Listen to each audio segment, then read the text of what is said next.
I'm a Kamen Rider. The bugster. It's the All right. grossest sounding voice ever, but it's also the most badass sounding voice ever. Yeah. Um. Sup, guys? I'm Ryeguy, and joining me today is my friend Lexical Medley. Hi, I'm a pony.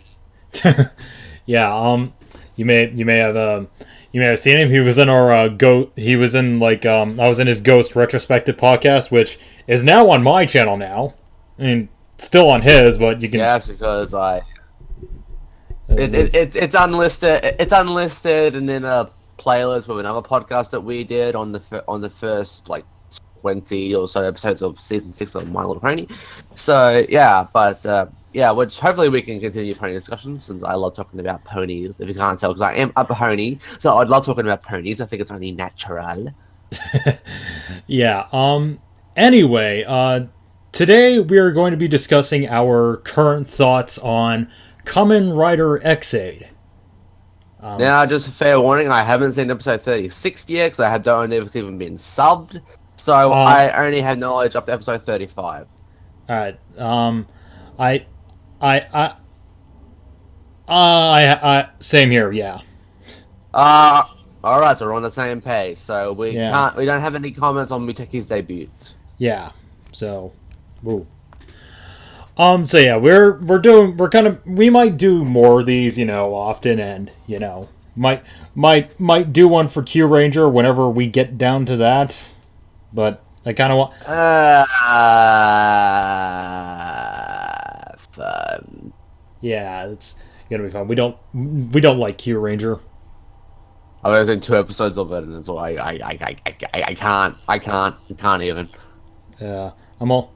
Yeah, it's like I fucking hate Q Ranger so much. Yeah, but anyway, Yeah, but that's for another day. So Ex-Aid. So where do we start?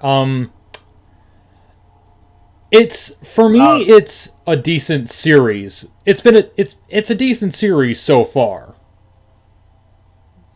yeah, Sorry, continue. no, you can continue. All right. So far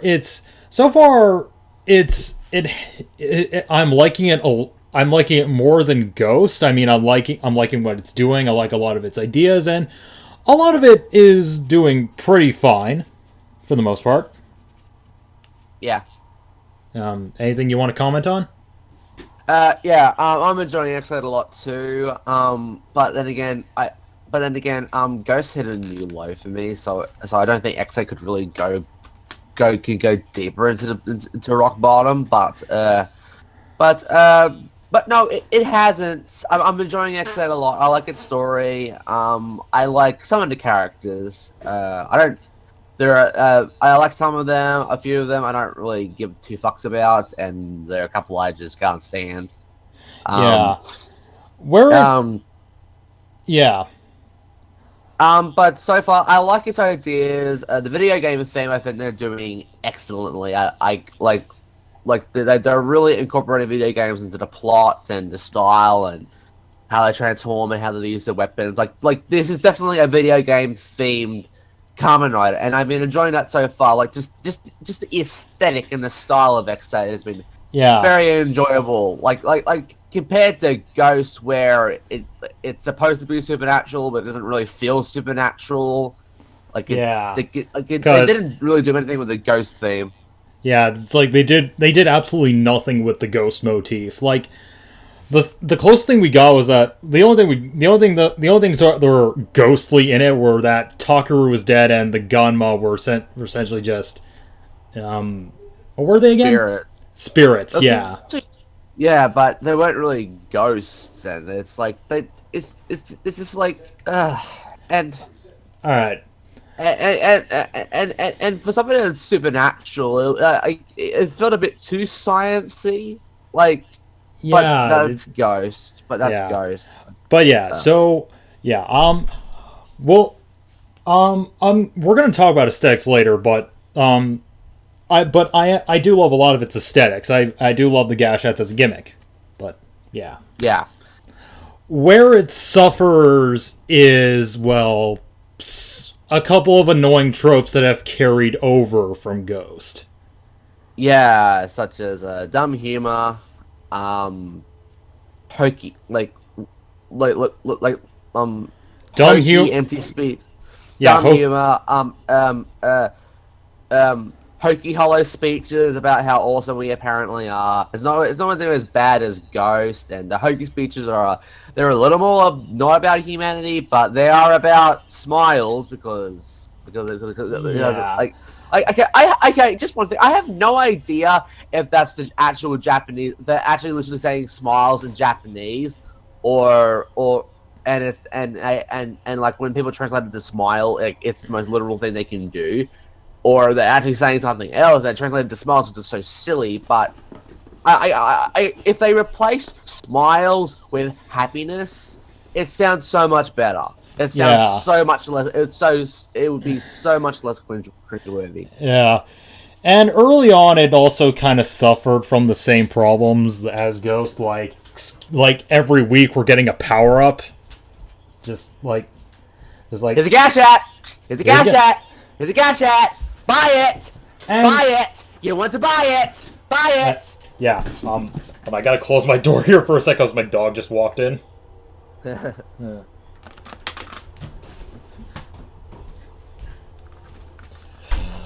Okay, sorry about that, but yeah, to be fair, most of these problems aren't nearly as bad as last year's.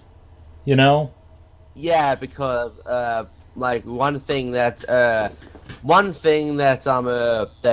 Ex-Aid has of a Ghost is that there aren't as many icons as there aren't as many gadgets as there are icons. At least in the first quarter, because in the first quarter there was like 6 to 8 icons that they had to like shoot out, along with a bunch of other toys. But with X-Day, there weren't as many toys in the first quarter, which just helped the show a lot. So yeah. And yeah, it's like um and the humor, while not, it's not nearly as shoved into your face as as Ghosts, or especially Ninjas. It's still kind of preschool y. Yeah. I mean, Yeah, I like because sorry, continue. yeah, okay. So an example of the dumb humor would have to be just Emu likes to trip a lot. Like he trips a lot, at least in the first 12 to 15 episodes. He stops tripping after then, and thank heaven for it. But I really noticed it really came to mind because I actually watched Hated Generations last night. Good movie, by the way. Yeah. But the first time you see Emu, he trips, and the last time you see him, he trips. It's just Like, why? it's like, why is this funny? Like, I have no idea if this is supposed to be funny or this is supposed to showcase that he's clumsy, but Well, it's just annoying. like, to be fair, it's gotten more laughs out of me than Ghost has, but oh not yeah. but still there, because there's at least some other forms of humor in this besides, look at the funny face, look at the funny face. Yeah, exactly. Like you have like the very over the top hammy performance of Dan the Ham. Yeah. I love Dan, but again, character section. Yeah. Yeah. But yeah. So so yeah. I don't think this is a fly like our style so closely because this is like current thought, so we can't really give a whole retrospective. But Yeah. so I think we'll just go to where we want. But yeah. But the humor, as like we've been saying, is just it's very hit and miss. Like there's a lot of misses, just because whoever is writing this feels the need to dumb it down, or because like for apparently what I've heard, one of the reasons why this keeps happening is because apparently because Japanese parent groups have been bashing down toys' doors and just just wanting certain things in the show, which makes a lot more sense now. So it feels less like this is what Toei wants and more like what they feel like they have to do. Yeah, it's like I so yeah, it's like it's kind of you know, it's kind of the fault of the soccer moms. You know, like I want more of my I want my child to laugh at more stupid faces. Yeah. I also would blame that on like the hokey speeches, like I guess it's those forms of confident boots that you can do anything. You are awesome. You can be forgiven for anything, which that's not the case. Yeah, that's a very unrealistic. But it'll have to stop eventually because the Japanese parent groups they're gonna have to stop caring at one point. Yeah, it's like you can't keep doing this forever. You have to stop. It's just it's time to stop. It's time to stop. Yeah. All right. So think we said about it. Think we said our thoughts on what we like and what we don't like about it so far.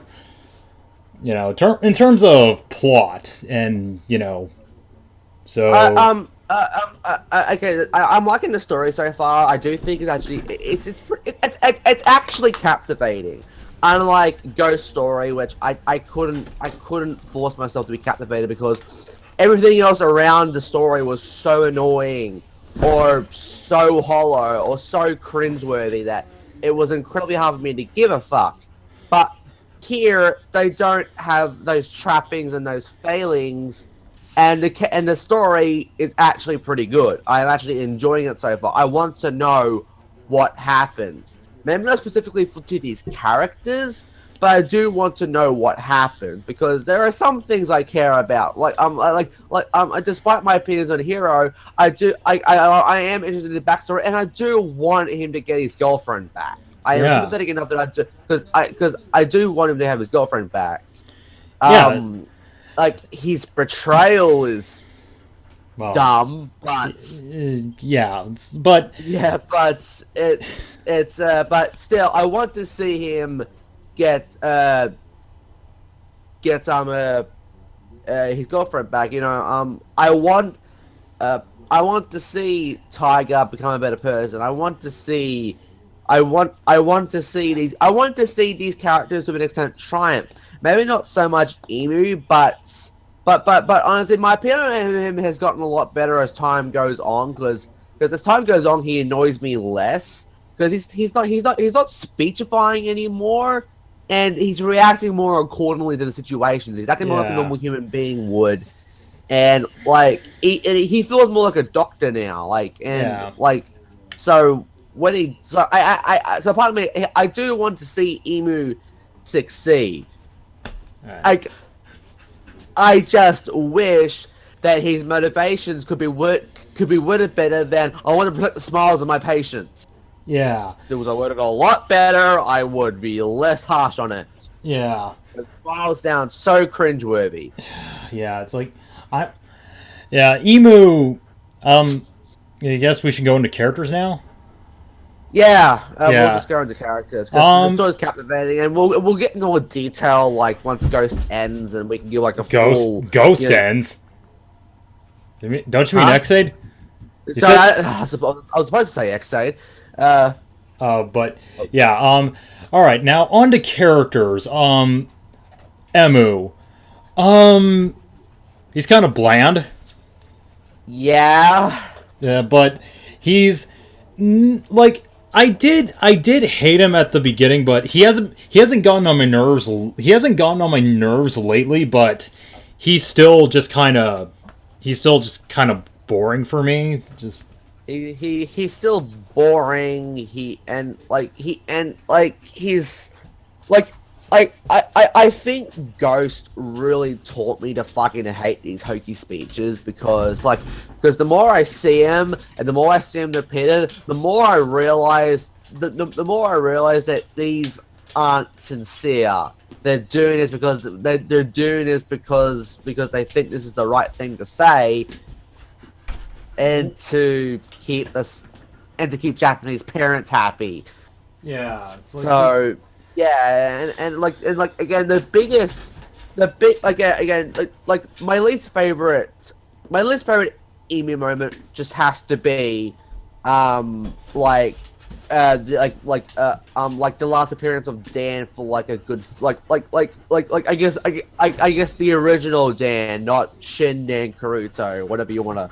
yeah. If you actually want to acknowledge that his last appearance before he takes a brief absence and then comes back in episode 31. Yeah, the speech that Emu gave to Dan was so bad. Just It like, was so you're bad. not a bad person. You're just really passionate about the stuff you like. What? Yes. Yeah, so passionate that he would ruin your life with a new undiscovered disease, making you suffer from all this bullshit because he's a psychopath. He totally just doing this because he loves video games so much, and totally not because he thinks he's the best thing ever. That's why he's doing this, because he thinks he should be on top. He thinks he is the game master, that he is the best at his craft. He's not doing this because he loves video games. He's doing this because he's doing this to stroke his own ego. It's all about him, and the fact that he has to, and the fact that he worded it that way, it's just factually wrong. You know what I mean? It's like, oh hey, you caused 9/11, but you're not a bad person. You're just really passionate about Islam. Yeah. I can actually imagine a social justice warrior saying that a terrorist attack. The terrorist is not a bad person. He's just really passionate about his religion. You're all so racist. Oh, hey, I had to squeeze in a 9/11. I said I was gonna make 9/11 jokes on my channel one day, and so I don't really care. So there we go. Yeah, but yeah, that just like, but dude, really? Yeah, Like that was the only time I actually legitimately hated him, because that was like, it was like, I wanted to go into the screen, punch him, and say, are you human? like, are you a human being? Are you a human being? Are you sure you are not a character from a Nick Jr. cartoon? Please tell me. Like the Care Bears will look at this guy and go, "Wow, you're a fucking moron." Just, yeah. That's too much for us. And we care about everything. Yeah. Did somebody say care? Yeah. Yeah, but, and another thing is, like, early on, like, he was so like focused on his patience. Like we kind of, and like, it to me, it harmed the plot. Like I get it. You need to protect the patient, but the patient's health comes first. If you care so much about their feelings, you should have went to university and become a psychiatrist or a counselor. Because a doctor is not a counselor. A doctor is supposed to help them with their physical health, not their mental health. If you wanted to do this, you should have become a counselor. It's that simple. But he's not a counselor. He's a doctor. So there's no excuse for it. yeah, it's like, and and here's the thing.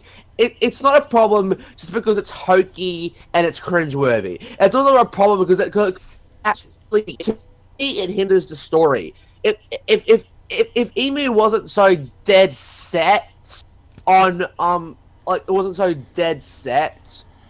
helping the patient's fifis, then there'd be a lot more space for probably better ideas, and honestly, I think it would show development. Like if he learned that you should cure the patient first. Like, honestly, I wouldn't have a problem with him having this mentality, if he thought cure the patient first, then fix their problem of the week. Like, I get it. The problem of the week is tied into their stress, which again makes the which again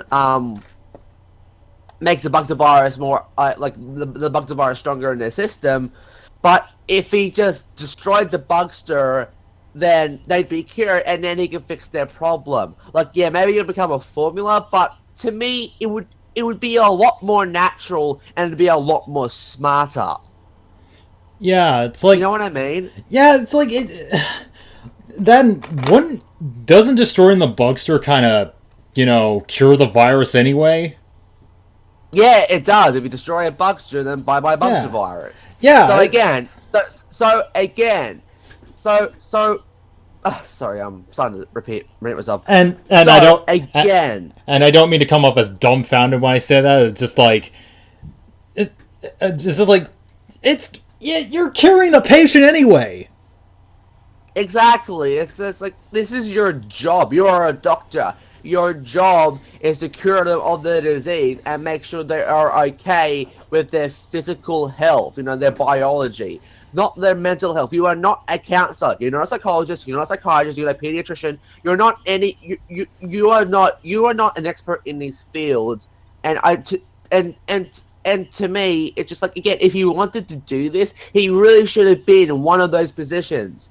Because if he cares so much about their fucking fifis, then he should have been one of those. He should have taken up one of those mantles instead of being a fucking doctor. Because a doctor is supposed to cure a patient of the disease.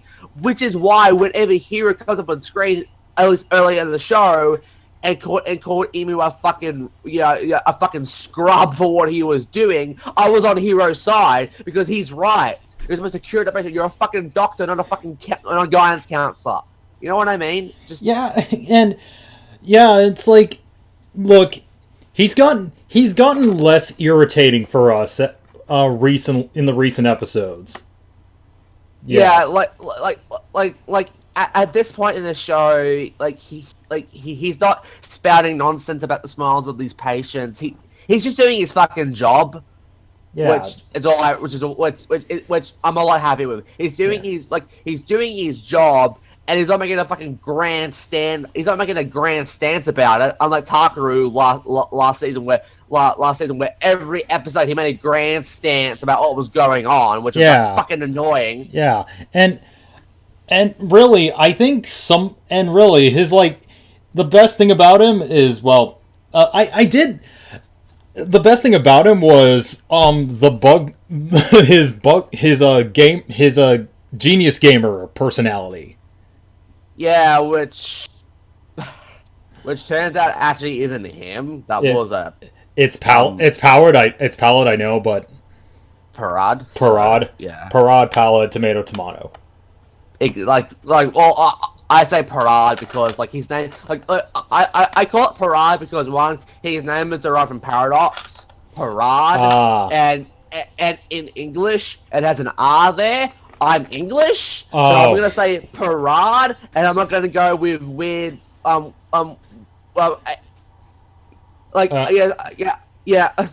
sorry, I had a joke about this.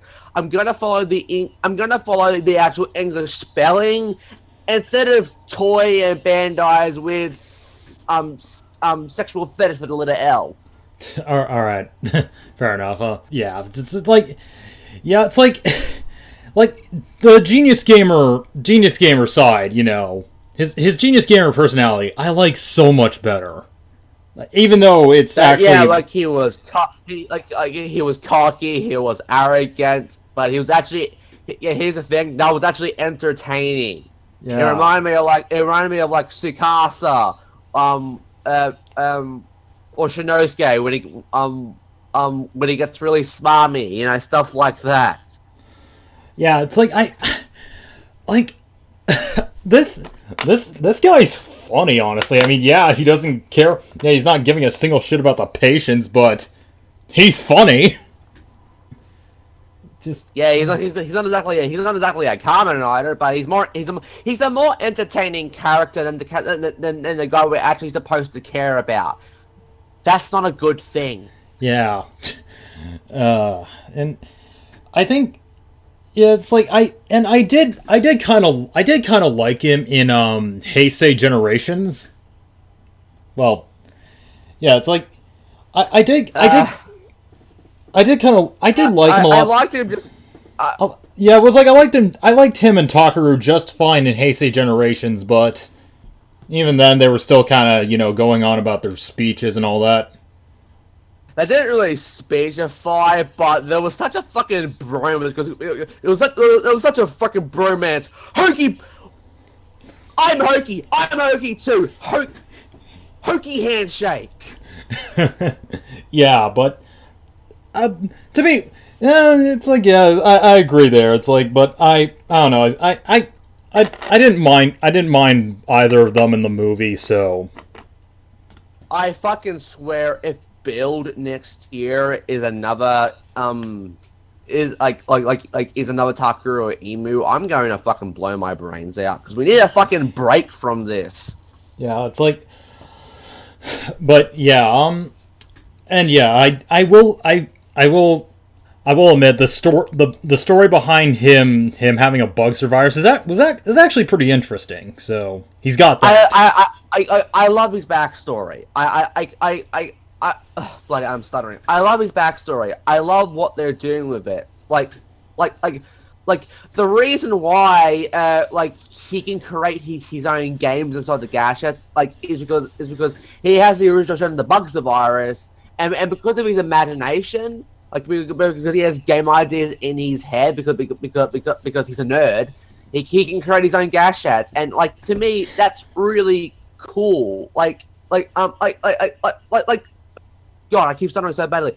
To me, if you give enough context and enough of a reason why he can do this, I won't view it as pulling it out of his ass.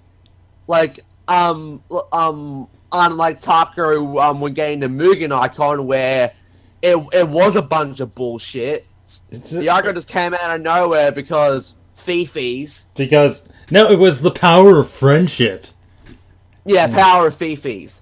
Yeah. Yeah. It's like it's like yeah, but that's Emu, I guess. Yeah, so I like his backstory, and I do legitimately feel sorry for him that when he found out he had the bugster virus, and he was in pure shock and panic. I didn't feel for him then because it's not a fun thing to find out. Yeah. You spend so much time fighting this thing, and then you find out you actually have it yourself. It's a shock to the system, but I also love Dynamo because he's so fucking evil and he's just losing his fucking mind and enjoying this. Yeah. Did you say Parad just with Dan just grabbing him by the collar and he just Dan just going it's great. I love it. Oh god. But yeah, that's Emu. So yeah. All right. So on to Hero. He's kind of okay. he's kind of like with Makoto last year. He's a little bit more interesting than Emu is, but not by much. Yeah, he's definitely better than Makoto because on the bright side he's not emo. That's one thing. But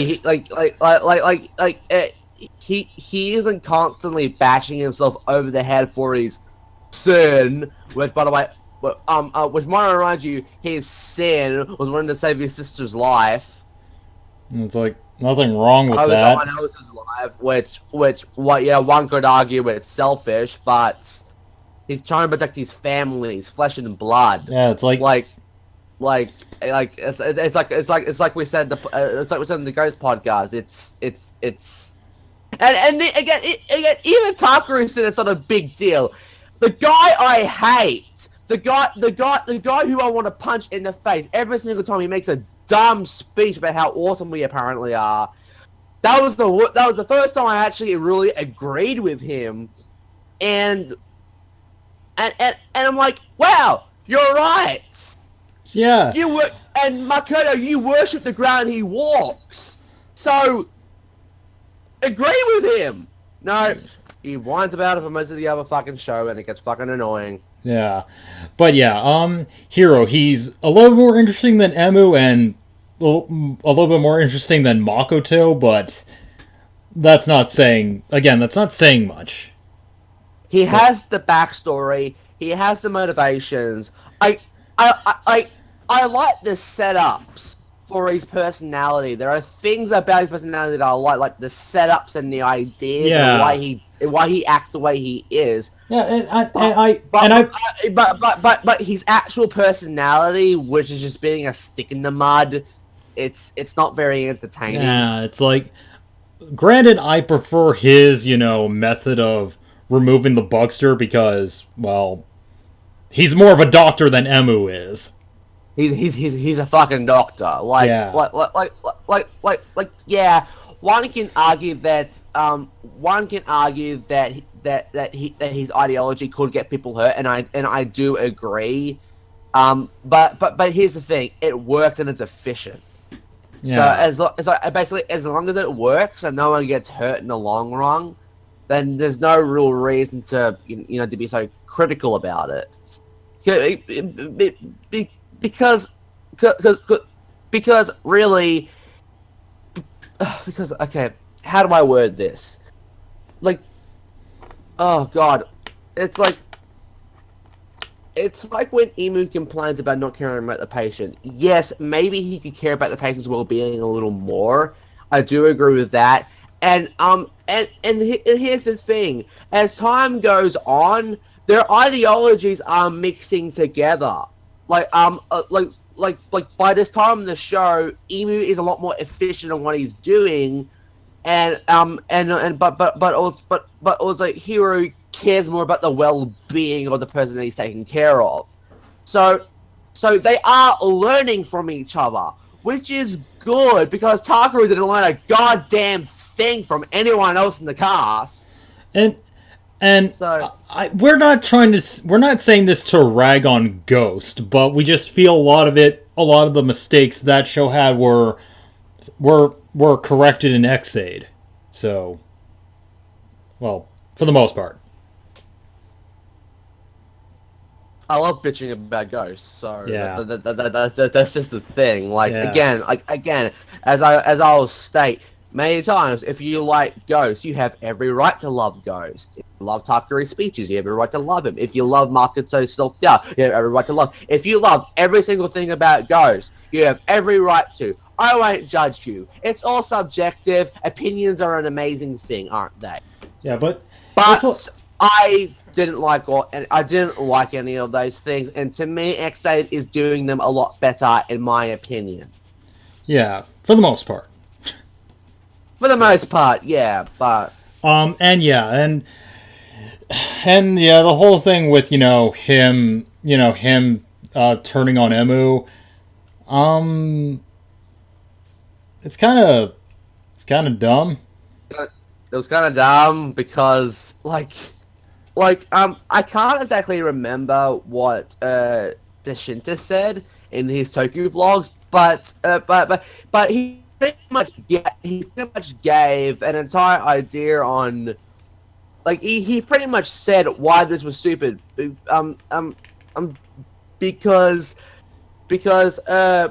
Hero could have gotten the Proto Juggernaut Hunter Z Gashat back, like, because the plan in the episode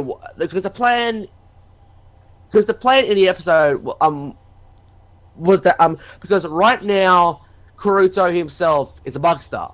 Well, kind of a bugster. He's living data, so he has the ability to, like, go inside Gashats and pieces of technology. So what happened? So the plan was is that Dan and Emu would confront Chronos. They would fight him. Genom would lose, but he would secretly transfer his data he would transfer his data inside of Chronos' bucket driver's Y, and he would go inside it. Um, um, and so when Chronos tried to freeze time, he couldn't, and that's when Dan came out, grabbed him, and pretty much gave Emu a chance to reprogram him. If that plan went by flawlessly, they could have got rid of Chronos like that, and problem solved. And problem solved. Just like it was so easy. Just like it was so easy. Like and it was a really good plan too. It's one of the smartest plans I've seen in Kamen Rider. It's a really good plan. However, maybe it was too good, because if they did go well, then the show would have been over by now. But here's the thing: in this episode, and like we should have said this before, but spoilers by the way, Kiryu comes back. So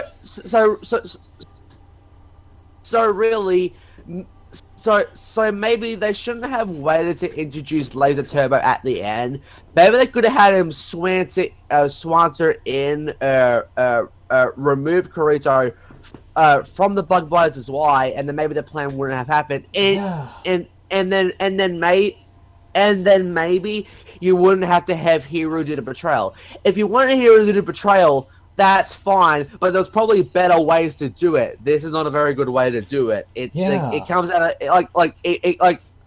well, I can't really say it comes out of nowhere, because they did set up early in the episode, but it's still dumb. Yeah, I do like the drama it adds. I do enjoy that, but the way it had to happen was stupid. Yeah, it's easy to do. Like, again, this plan's so easy. It's like you don't need to do this. Exactly. You could have done it some other way, like after Laser Turbo just comes out of nowhere, and then he tries to force Hero onto his side. Yeah, it's just there are probably a fuck ton of ways to make this a lot better, but it didn't. Yeah, it's like, but yeah, and I do kind of feel bad for Hero. Like he does have a good backstory. It feels like they're doing a lot more with it than Makoto's sister being trapped in the icon thing. Oh, sorry about that. I'll say Ex-Aid has been really excellent with backstories. Yeah. Like every single character's backstory has been very like even Nico's backstory. Like it's not the most interesting thing in the world, but it makes sense. Like I don't know, but like Ex-Aid, wow, I can't speak. It might be the king of backstories in Tokyo right now. Yeah, like this show really good. Yeah, and they're actually doing something with these backstories. So, yeah. Yeah, it's like they're really good backstories. Again, I love this show's story. It's a really good story, and they're doing very well with it. I just kind of wish a few of the characters were more interesting. Yeah. So I think we said our thoughts on Hero. Anything else we want to add, or? No, not really. He's just kind of another. He's just kind of another secondary rider. That suffers from douchebag McGregor syndrome. Yeah, I think the one who kind of suffers from that, but still is kind of complex for me is Yuto from Den-O. Like, I love you. Oh fuck yeah! Like don't get me wrong, like he was insufferable, but he wasn't insufferable because the writing was bad. He was written to be insufferable. Yeah, here's the thing, and his arguments with Teddy were actually pretty hilarious. Just yeah. Well, No, not Teddy. Not Teddy. Deneb. Fuck. Yeah, Deneb. It's like I keep staring. I keep looking at my new Deno belt for some reason. Sorry about that. But yeah, the arguments he gets into with Deneb are funny, and you know he actually does develop as a character. I love Deno. Yeah. But yeah, Hero. He's just another generic secondary rider. You know, nothing really interesting about. Yeah, Well, he has like there are things about him there are things about Hero that makes him more than just a generic secondary rider, but at the end of the day, he's still kind of a generic secondary rider. So exactly, like, and it all comes back to how he's written. His backstory is well written. There are elements about them well written, but his actual dialogue and his actual interactions and like his actual personality at the end of the day, it's still basic. It's still basic bickering between Goody Two Shoes main rider and douchebag secondary rider. Just it's at least at the start. It's like I'm better than you. Just been there, done that. And to be quite frank, a lot better actually. Look at my penis. It's much more magnificent than yours, don't you think? My blaster's bigger than yours. Yeah, oh god. Yep. It's a reference to Ninja Storm if you don't get it, so. You have something you want to talk about, Hunter? he's trying to overcompensate for a small penis, yes. Okay, yeah, but yeah. Taiga. I like Taiga. Oh god, like out of the main trio, he is the best out of all of them. I love his backstory. I love his personality. Like I love watching Taiga. He's a really fun character to watch. He's entertaining. I sympathize with him. He's not a bad guy whatsoever at the end of the day. What he does can come off as selfish, but really, he's kind of more of a doctor than anyone else around him because, he kind of comes off as the most balanced. Like, and to him, he due to his backstory and due to what goes on, he feels personally responsible for a lot of things that I can't really remember right now, just because those were said in episodes from a while back. Yeah. But you understand his plight. You understand why he's doing this, and he's just a fun character. And I love his dialogue a lot of the time. He's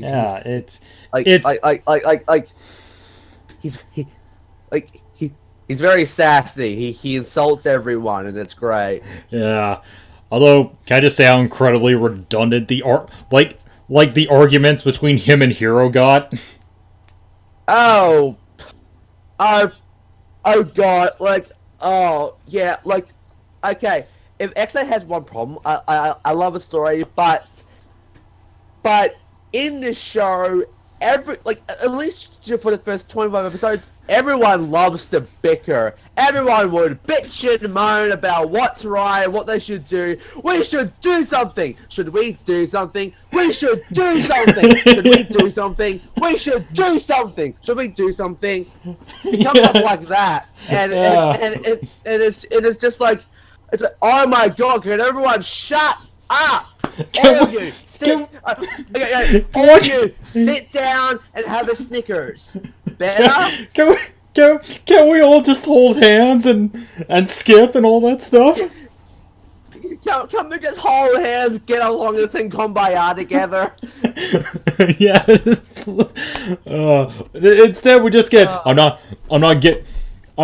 trusting an unlicensed doctor with this stuff. And it's like. can I just say that Hero's argument towards Tiger got really old real fast? Yeah, you're an unlicensed doctor. You're not qualified for this. Yeah, yeah, yeah. Well, guess what, jackass? He's actually doing his fucking job. Yeah, just like license or not, he's doing his job. And at the end of the day, like he pretends not to care about the patient because he actually does. He's still a doctor. Yeah, like Like he may not have his license anymore, but he still has the attitude of a doctor. Like he does his job. You know what I mean? yeah, and it's like He's just a better doctor than Emu and Hero combined. yeah, and of course he got Emu just trying. Of course, he got Emu just trying to be like, "Come on, guys, let's work together." And just like, "No, please, no, please, no." Okay, I will admit the only reason I find it amusing because every single time he tried to bring them together, it was always some hokey line, and they were just like, "No." It was always great. Yeah, it's like especially like that part where he gets pushed into the water. It's like, ha. Oh, yeah. Like, Yeah. that's what I like it. Like this is the thing about the show that I like over Ghost. It's just like Emu's not fucking Jesus Christ. Like, yeah, no one is blowing his cock, and I love it. Exactly. Like the only person that really does it is Asuna, or Poppy. But here's the thing: it's not as over the top or cringeworthy. She just cares for the guy and believes in him. It's like That's about it. It's not over the top like the way Akari and Honori and every fucking person under the sun treats Takaru.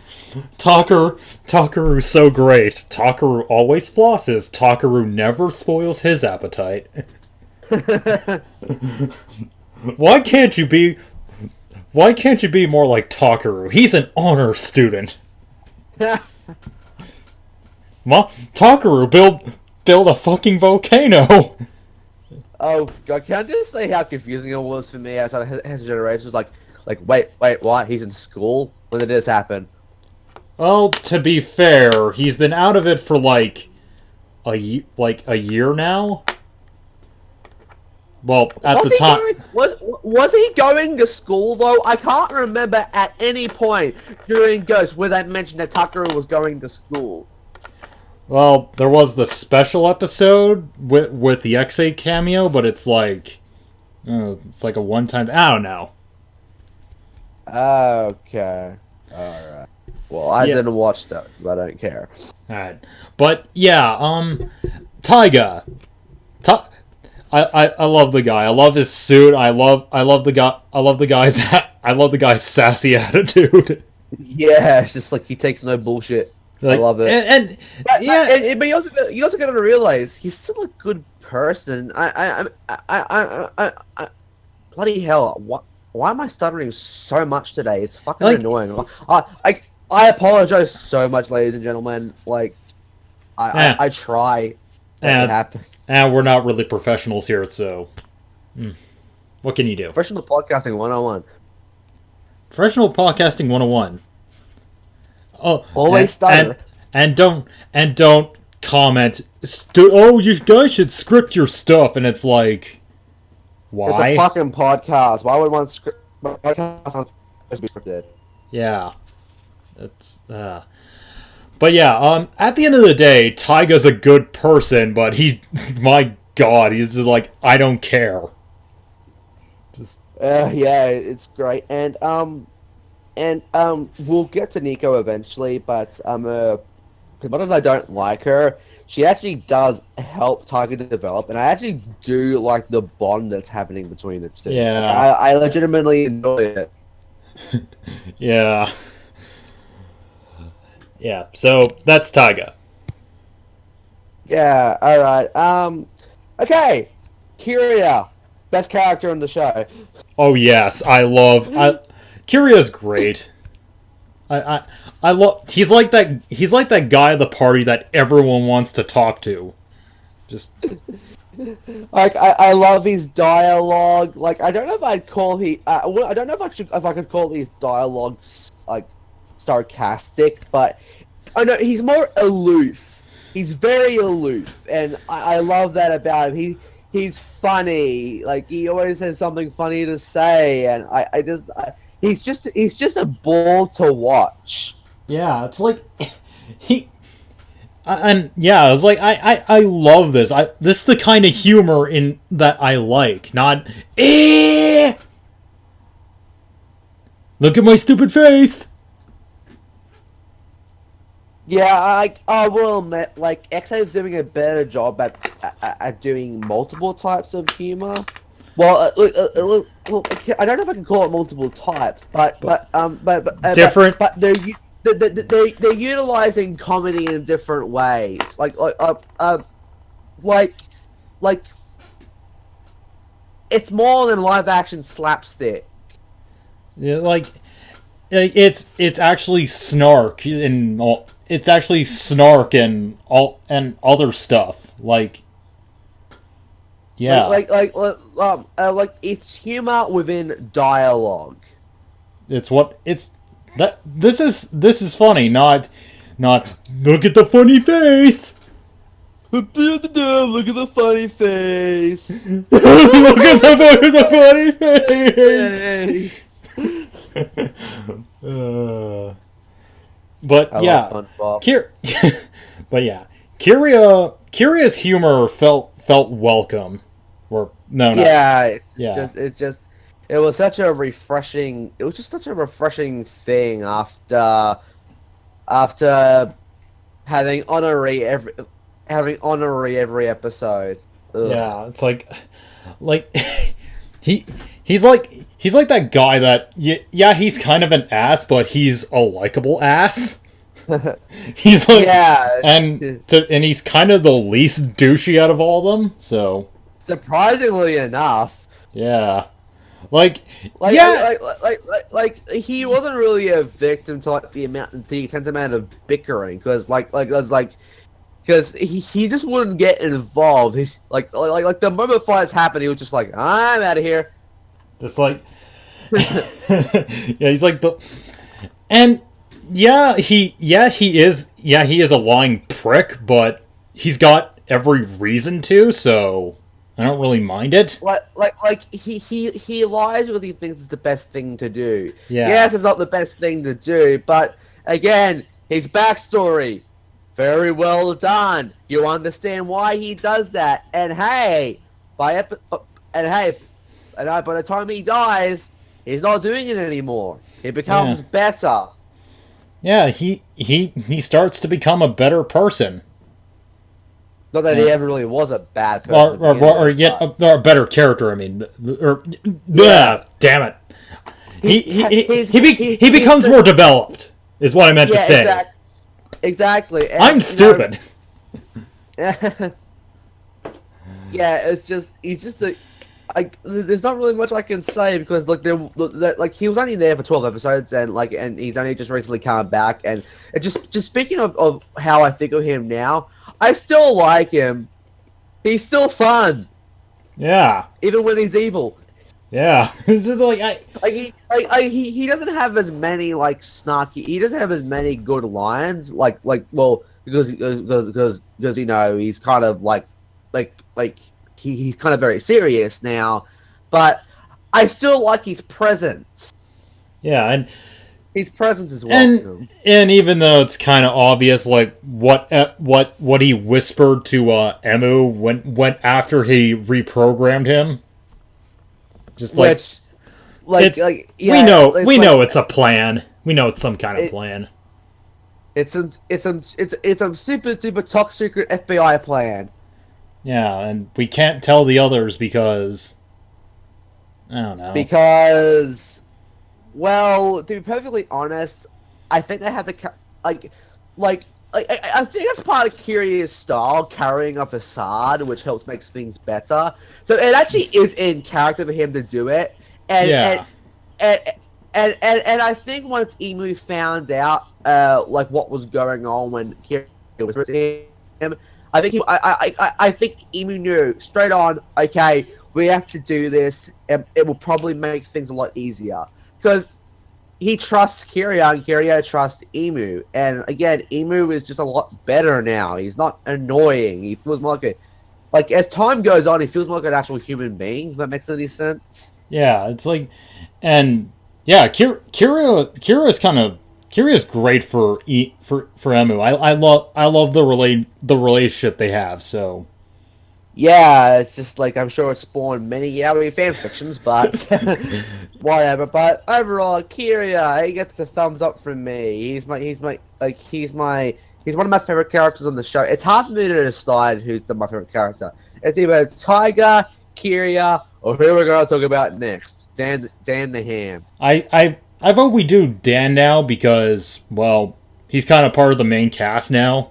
So Yeah, but yeah, Dan the Ham. It's like I can't decide whether he's my favorite character or not because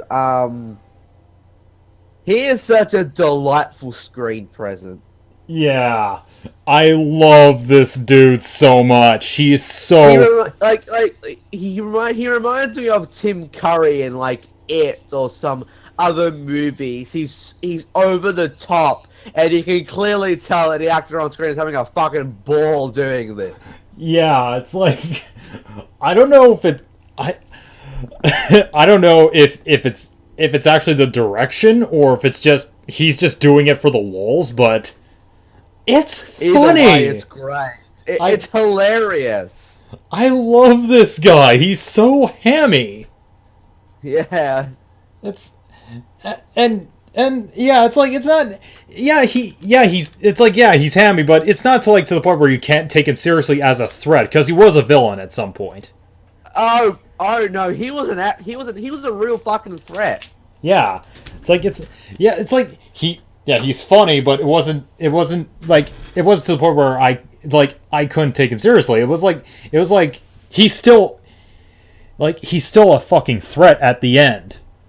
And here's the thing, he's smart. Like he's really smart. Yeah, like he's a very intelligent villain. yeah, he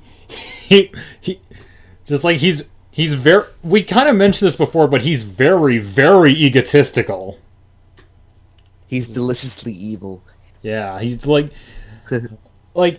and it's like he gave Emu a bugster virus because he thought his game designs were better than his.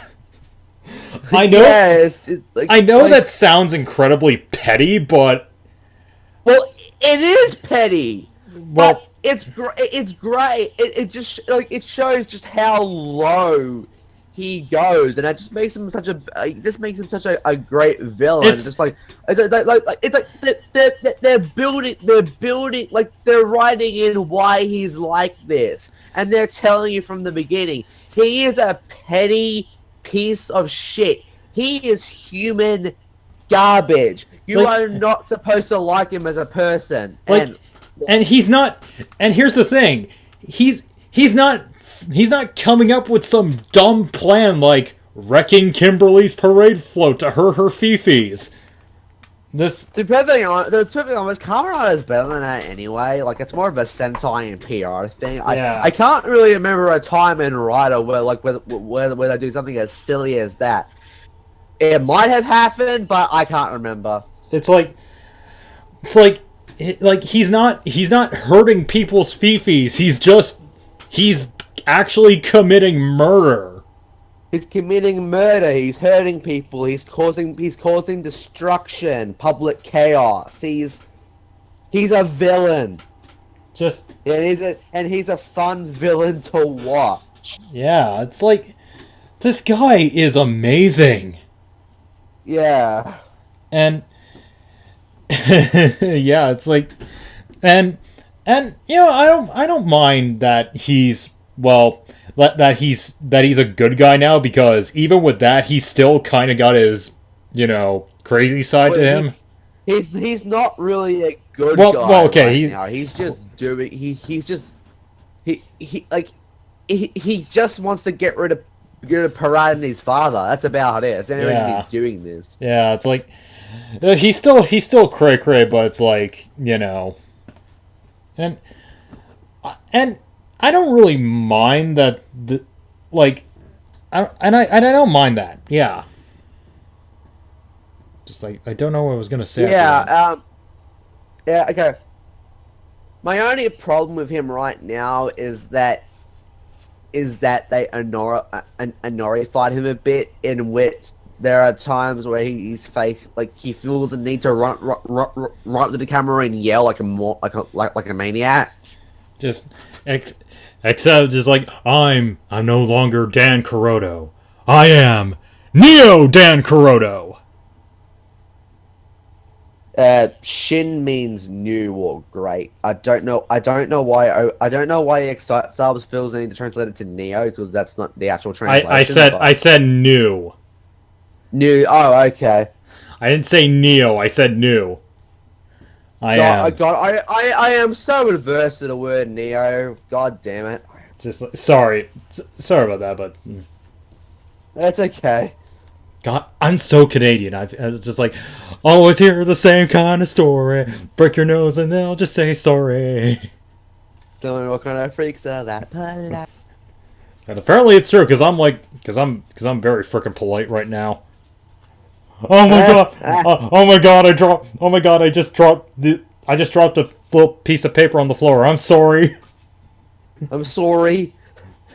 but yeah, it's like granted recently they've been just kind of they just kind of honorified him by having him run up to the camera and just yell the same crap of I am new Dan Kuroto, and it's like Which, to me, it's not a funny joke. It's just kind of yeah, don't. just no. I think it's incredibly unnecessary. I get they have to showcase that he's still a maniac, but they have done it outside of that joke. Like when he grabbed Chronos and started laughing like a maniac. That was great. I love. I love his laugh. It's so over the top. That's like you're. The scenery is wonderful. Oh hey, there's even more background I could chew. But yeah, Dan's great. Yeah, he is great. Oh, and by the way, if these wraparounds seem too quick, again, this is just the current thoughts. I'm sure our conversation will be like 20 to 30 minutes long in the actual Ex-Aid podcast, because we're in a ghost podcast. But then again, we're a lot more angry in that podcast too, so we kind of wanted to rave on every single fucking thing. But whatever, I'm sure by the actual Ex-Aid podcast it'll be. Yeah. So anyway, who should we talk about next? There's Hero. I guess for right now we should talk about like side characters, like before we get to the villains. Yeah, I know. Well, that's what I meant. Like, who do we start with first? Do we start with? Let's go. Asuna. I'm stupid. I was like, do we go with me? Because actually, she's also a writer, so. Technically. Yeah, she's technically. Anywho, so Asuna. Poppy Pippa Popo. At the start of the show. Okay, Asuna herself throughout the entire show, I like. She's calm, she does her job, she assists Emu, and yeah. But the moment she says, oh, you changing, is the moment I want to cut my balls off. Yeah, it's like early on, I couldn't stand Poppy. She was like she just like came up and go pop pop pop pop pop pop pop pop. She was essentially honorary if honorary if honorary she is honorary if honorary lacked that Y chromosome. Yeah. Just yeah.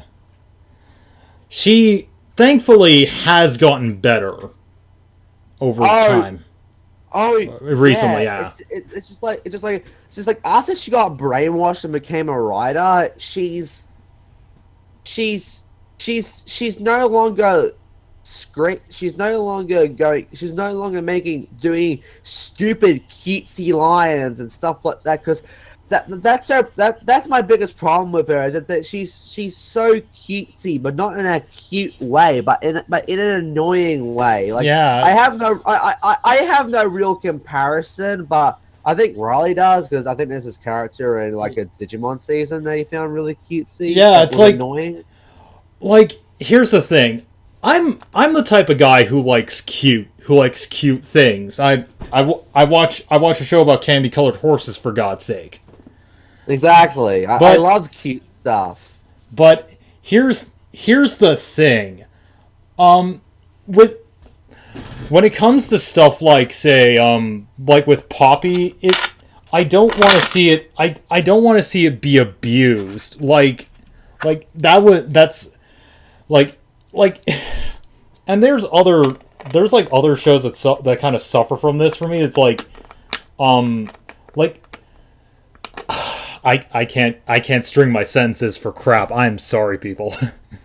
It's okay, like I don't want to see it get abused. Like, I don't want to see the cutesiness be abused to the point where it becomes really, really fucking annoying. That's why I don't. That's why I don't like characters like Susie from Digimon Tamers, or Mai from Abaranger, or what was her name from DuckTales? Webby from DuckTales, Michelle from Full House, that other little girl from Tailspin, I forget her name. Just, I don't want to see it become that. Because here's the thing, like the problem isn't that the problem is that they're trying way too hard to make her cute. They make her sound like this and always go oh like the stereotypical thing that apparently the Japanese culture and Japanese media finds to be cute. I think the problem is that if she was an anime character, I might actually like her. But like, I would actually find, if she was an anime character, I might actually, because I can imagine her as an anime character, and that would work more, because not only is she a cartoon character essentially, so they're allowed to be over the top, but no. I would be over the top in the right way, but they wouldn't have to constantly shove her face in the camera, or have the camera do that weird speed up thing, or anything like that. And well, yeah. And actually, going back to those characters I mentioned, they tried to make how they tried to make them cutesy was that they give them these cute little voices that will sound so adorable. That's the problem with Poppy too. But instead of like the little girl voice, it's like a stereotypical cute Japanese girl voice. Yeah, it's like, and that's the kind of cute I can't stand. Just, Like, yeah, to me, it's not cute. It's cringeworthy. You're trying way too hard to make me go, "Oh, isn't she the most adorable thing you've ever seen?" Which no. The cat, just the cash cow goes, cha-ching. Sorry. Just yeah, like it's just that's my biggest problem with Poppy, at least at the start. It's just like they try way too hard to make me think she's cute. And there are times where I think she's cute. I actually think she's kind of cute in like the Gashat that they released for her. There are things about her I like. Then there are a few things I don't like. But yeah, it's like, but again, she's been getting so much better recently. Like, yeah, it's like she's an actual character now. Like she's she's no longer just a walking shit. She She's more than just a comic relief now. She's actual, you know, like she's an actual secondary character. She actually assists the situation. She's the reason why Kuroto came back. Like she's just gotten so much better, and it's just like the show no longer feels the need to make a front and stage for like a dumb joke or a dumb pun or also dumb comedy act. Yeah, it's and yeah, and that speech that Emu gave, where he was like, "Go ahead and kill me," that felt genuine.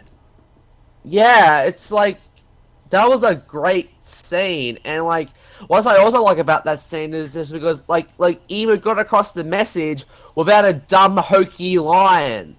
Yeah, it's like It was mostly through a couple of words and pure action. That's called show, don't tell. And I kind of wish Ryder would do that more often. And it's like the closest we got was like with Gaim, and yeah, it's like, look, I know, we hate to keep making this comparison, but Gaim did this so much better because a lot of the events. Like the only reason we keep comparing people like Emu and Takaru to Kota because it is essentially the same character archetype.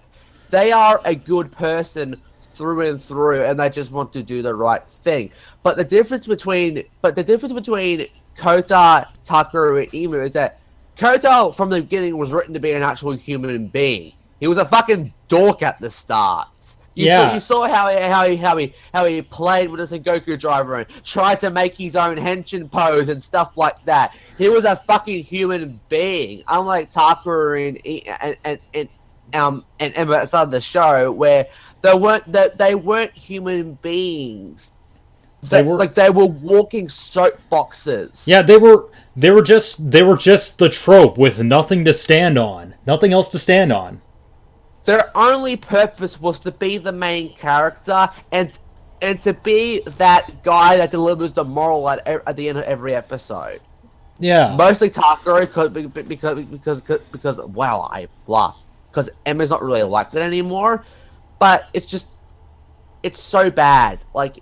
It's just Kota to me, to us. Gaim did it so right. Ghost did it so wrong, and Ex-Aid is doing it better than Ghost, but nowhere near as good as Gaim. Yeah. We only compare it because Kota is like, he is the poster child of how we personally think this should be done.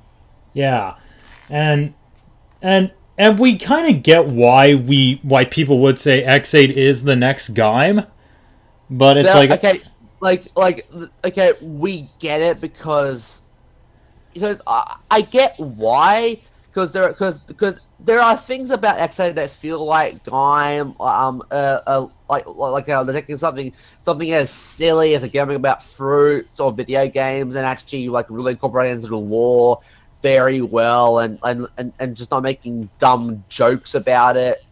Like, don't get me wrong, Ex-Aid sometimes is lol video games, but Gaim was never lol fruit. Yeah, we still kind of think that is a bold claim, but we think it's a bold claim just because like to me it's like comparing like a masterpiece of film to like a very entertaining blockbuster. They're both good, but one's clearly better than the other, and it's not really fair to compare the two. Yeah, but that speech Emu gave, he was just like, "If you're really evil, shoot me." That wasn't even a speech. That was just a line. Yeah. If you really are evil, shoot me. Like, it's basic. It got across the message, and it wasn't hokey. That's the best thing about it. It was not hokey, and it didn't feel hollow. It was genuine. Yeah. Why couldn't Ghost be like that? because duh, here's my stupid face. Oh, don't forget, humanity is so awesome. We can do anything. We can go to space.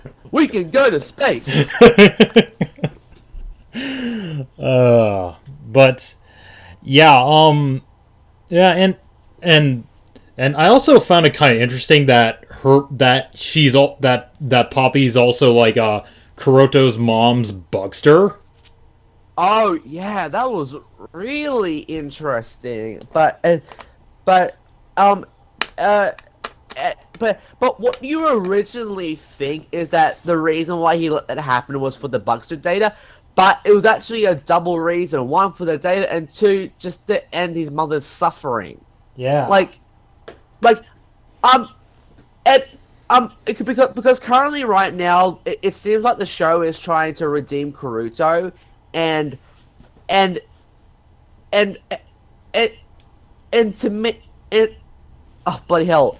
And there's a good way and a bad way that they did it. The bad way was with Emo's. Well, I can't speak. Was with Emu's speech, but it feels like by the time Kuruto came back, they completely forgot that speech happened. Yeah. And now they're actually pacing it out. And Emu is like, "I will never forgive you for what you've done." Like, he's a human being. Yeah. Just like, and to me, this also feels a lot more deserved than with, say, Igor or Adele. Because here's the thing, they're actually pacing out his redemption. They're not slapping him back into the cast and saying, "We all forgive you. It's okay to do all the horrible things." No, no one has forgiven him for what he has done. He is there, and he has to prove to them that he's a better person. And as time goes on, he's becoming a better person. He's still a maniac, and I hope he never stops being a maniac. But he's actually becoming a better person, and the show is actually fleshing the development out, and it's doing it well. They're actually proving to us that Kuruto can become a better person. He can become a hero, and it's like not like with, just it's not like with Ghost, where all you needed to be forgiven was to ask was to ask Jesus, I mean Takari, for his forgiveness. Yeah, it's like, but yeah. The more I think about it, Ghost has this really unintentional underlying theme of religious forgiveness. Yeah. But Oh, yeah, I think we said enough about Poppy. Yeah, let's. She's gotten a lot better. I didn't like her at the start. As soon as fine, Poppy's gotten a lot better. Basically, she's fine. I can tolerate her, and there are times where I like her. Yeah, so that's fine. Yeah. Then there's Nico. Oh, okay, all right. Where do I start with this bitch? Oh, I know. I don't like her. I hate her. I hate her guts. It's like she's gotten better, which is a good thing, but still not enough for me to really. Well, the more I think about it, she has gotten better. What's with Ex-Aid? They're making characters that we hated and actually making them better. God. Yeah, but I still don't like her. I still don't really like her either because she's still kind of a brat. But yeah, but she's not as much of a brat as she was before. Like okay, her whole thing is that she's also a genius gamer, just like Emu. She was Genius Gamer N. Get it? Genius Gamer M N. Anywho, it's kind of neat, but it's also not neat at the same time. It's like it's dumb yet it's not dumb. confusing. It's like her whole thing, her whole motivation is, well, just for why she hates Emu is kind of, well, how It's do I put petty. it? It's petty, yeah. It's incredibly petty, honestly. It's like, granted, Nico is a girl. Get that through your fucking head, Rye. Just, what is wrong with you? I'm talking to myself. He beat me at video games. I must ruin his life. Like, ugh. It's just so bratty and petulant, and it's not entertaining. I just want to go into the screen and give her a big slap and tell her to grow the fuck up. Like, and the thing is, like, she's, like, how old is she in this show? Like, she was like 11 when she was beaten by Emu. So she's like 17 or 18 or something like that. Yeah. So, yeah, you're almost in you're in your late teens. Get over it. It's like and as it was said, like, she makes a lot of fucking cash. Like she's pretty well set off, and yet she's still holding this petty grudge because she lost once. She reminds me a lot of like of Manfred von Karma from the Ace Attorney series. But however, von Karma was like an actual villain. Like, he was an actual bad guy. You're supposed to hate him. You're supposed to like Nico, but I can't. It's like I don't like you're getting money anyway. Why are you so angry? It's like this whole and here's the thing, when everyone actually found out, like when they actually found out why she had such a hate for Emu, even the show knows it. Just, yeah, it's like Arsenal, Arsenal was like, seriously? It's like, are you fucking kidding me? Are you fucking serious? It's like the show's, my god, the show's more self-aware than Ghost is. Which is both a good thing and a bad thing. Yeah. And I do think she is good for Taiga because I do actually kind of like the bond they share. Yeah. If there's one thing I do like about it is that she is good for Taiga's character development, and therefore Taiga is making her a better person too. So by the end of the show, I might actually like her. We'll have to see. But here's the thing about it. While her grudge was lessened, it's okay. How do I word this? Because at the end of the day, Emu didn't actually beat her at the game.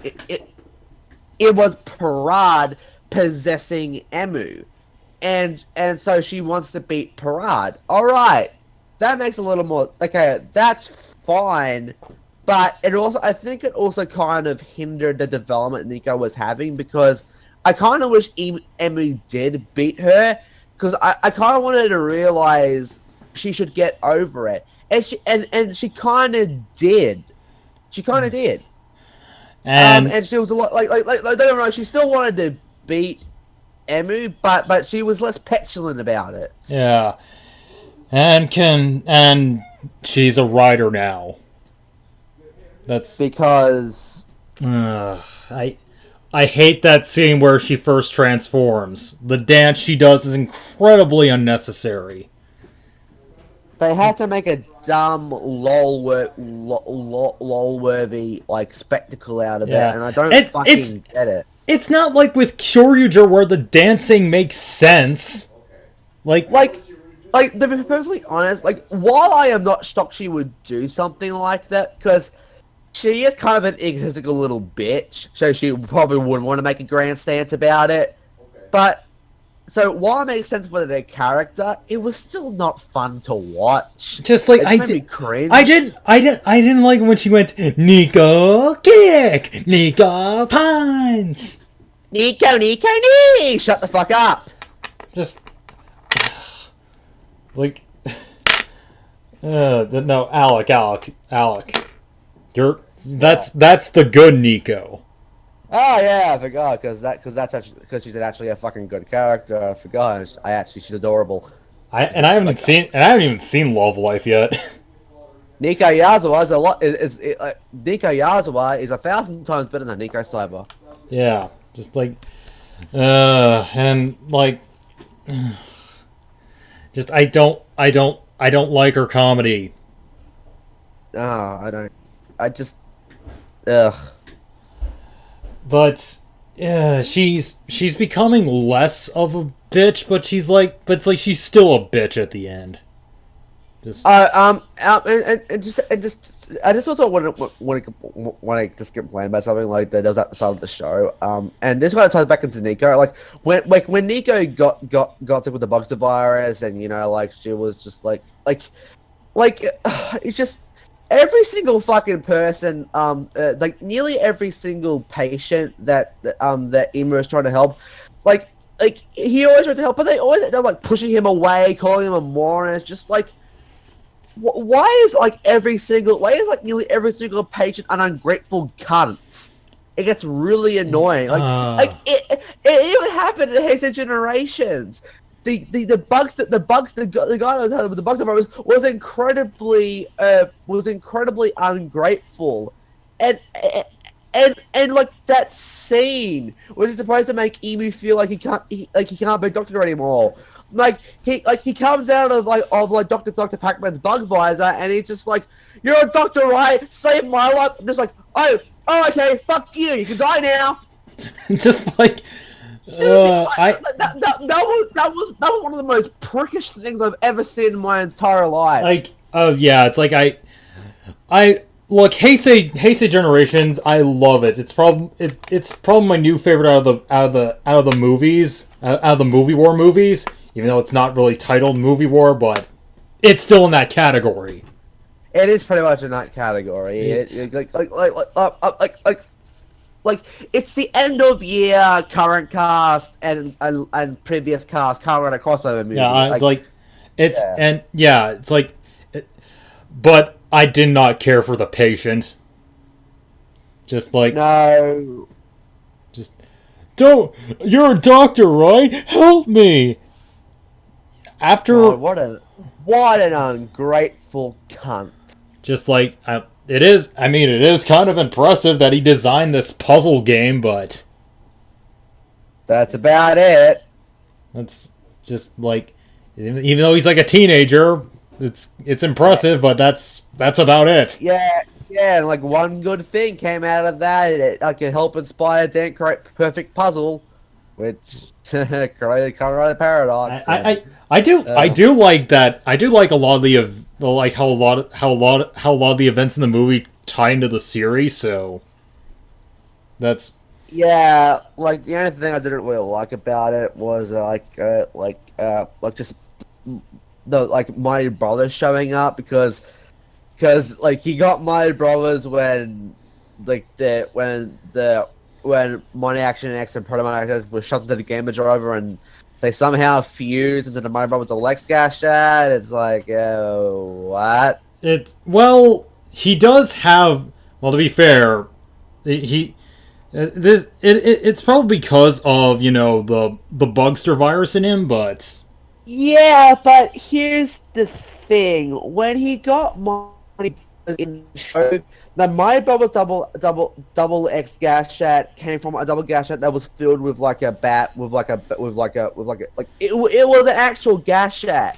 So it made sense that the data from his idea floated to the driver and floated to the Gashat, creating in the game. It made sense because it was an actual model. But somehow two Gashats merged into a single Gashat and created it like. That's a bit too far-fetched even for me. fair enough.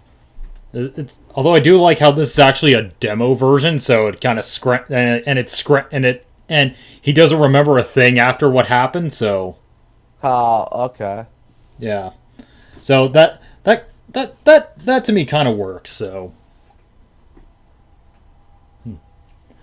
but yeah, I will admit, if that seems actually kind of X8, they did do a better job at like at like it making more sense with like the actual. They did do a good job of making it follow along better with X8's narrative, unlike say movie War Core where Eddie got Tajodor and it makes no like you can't fit it in anywhere in Oz's timeline. yeah. Well, like Ugh. that's kind of the same problem with Movie War Genesis. Well, we'll discuss that piece of shit another day. I haven't watched it yet, but I'm already looking forward to it. I'm looking forward to it, and I'm dreading it. Yeah, but yeah, yeah, but the patients are just they're dicks.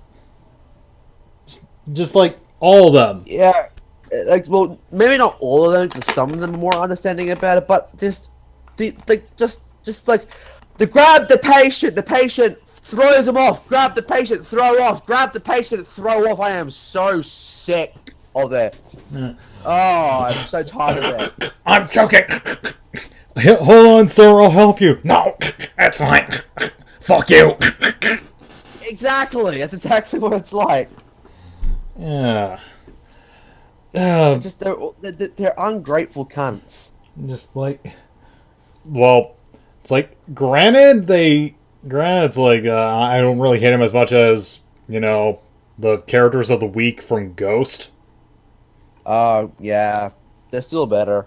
Yeah, they're still better because we because we at least get well, not by much, but still a little bit more nice, a little bit more nicer people who are aren't dicks. So yeah, but basically most of the patients ungrateful cunts. So I think we're done with Nico. I think we've got the base thing across. The other side character I can think of talking about is like Hero's dad. He is the show's attempt at having another honorary. They don't really do anything with him though, and he's never there. And I don't even know his character, so I just don't care. Yeah, it's like oh, I do like that he did try to help Hero get his girlfriend back, so That was sweet of him, but that's one thing, but it's like other than that there's nothing much to say about this guy. yeah. So villains. Hello? Yeah. Yeah, just bloody hell. Sorry. That's not me pointing down the villains. Okay, so villains. I think we should start with Parad. Yeah. I love Parad. He's great. He's a great villain. Yeah, it's just like he just enjoys what he's doing, and I like the whole story with it, and that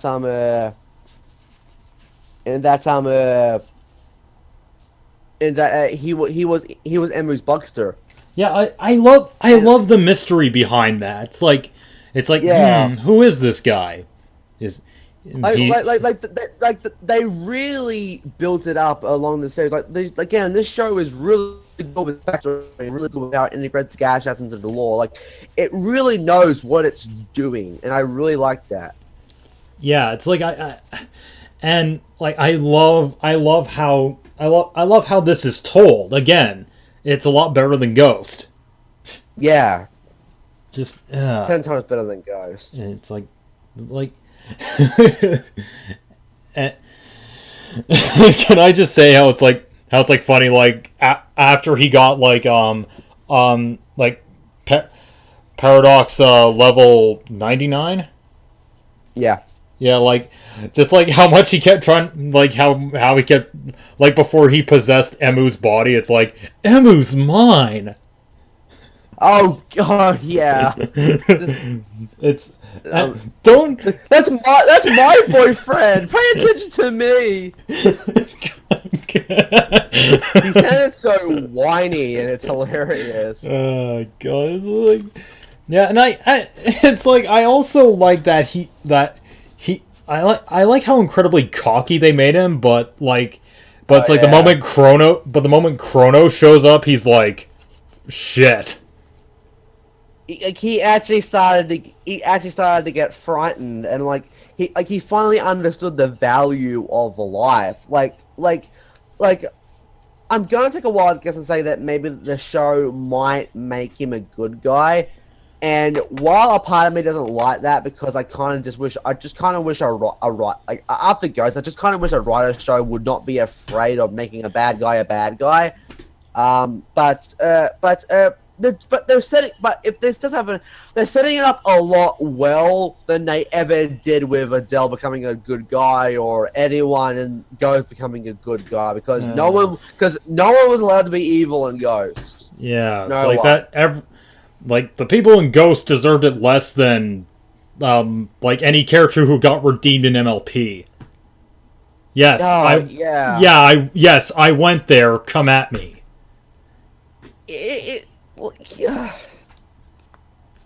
Like I do agree. I'm just trying to explain why, because it's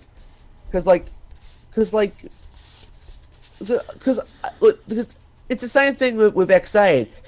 Freedom and Magic gives time in a way. Like, don't get me wrong, Starlights was rushed, but here's the thing: during season 6, season 7, they're still like developing her becoming a better person. So Yeah. while I wish that montage didn't happen of her like getting along with the main 6 and going to her village to get forgiven, I honestly would rather like episodes of her getting trying to get along with the main 6, and then an episode of her going back to the village, and I could have like done an entire episode of her trying to make things better. That I think that would have been a lot more interesting, but that's Friendship is Magic. But yeah, to me, it does do it better. That and they're likable to an extent. Like, Yeah. Discord, I wish he was still a villain, because I just don't like Discord episodes. Yeah, Ugh. and well, to be fair, he got a lot of good laughs out of the season 6 finale. So Oh, he was great in the season 6 finale. He was fantastic it there. was like, especially the arguments with Trixie were the best. Actually, it's just like I didn't mind him being a dick there. I can't remember. Once I rewatch it, I'll be able to explain why I'm okay with him being a dick there compared to everywhere else. But Just like yeah. they sound like an old married couple. Oh, it's great. Like the Discord Trixie ship is probably already a thing. I probably just have to type it into DeviantArt and I'll probably get lots. I'll probably get just like a sea of porn of it. It'll be great.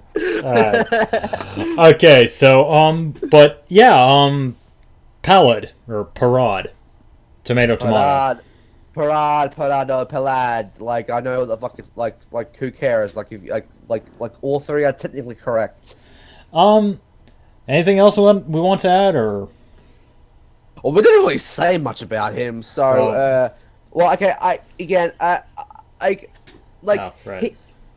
He explained why the bugsters are like this, because the bugsters are enemy NPCs inside of video games. They are programmed to destroy humanity. That's why they're doing this. Yeah, That's really unique. And yeah, and it makes sense why he turned on Kuroto. Or Dan, I mean. Because, because Dan was like, his motivations involved hurting the bugsters, and Parad and Emu are parallels, because Emu cares about his race, and Bugster, Parad cares about his race, so he does want the Bugsters to succeed, but because it's a reason why, because Parad and Emu are connected. Like, it's why actions from Emu can affect Parad, and actions from Parad can affect Emu. I do like that dynamic a lot. Yeah. And we saw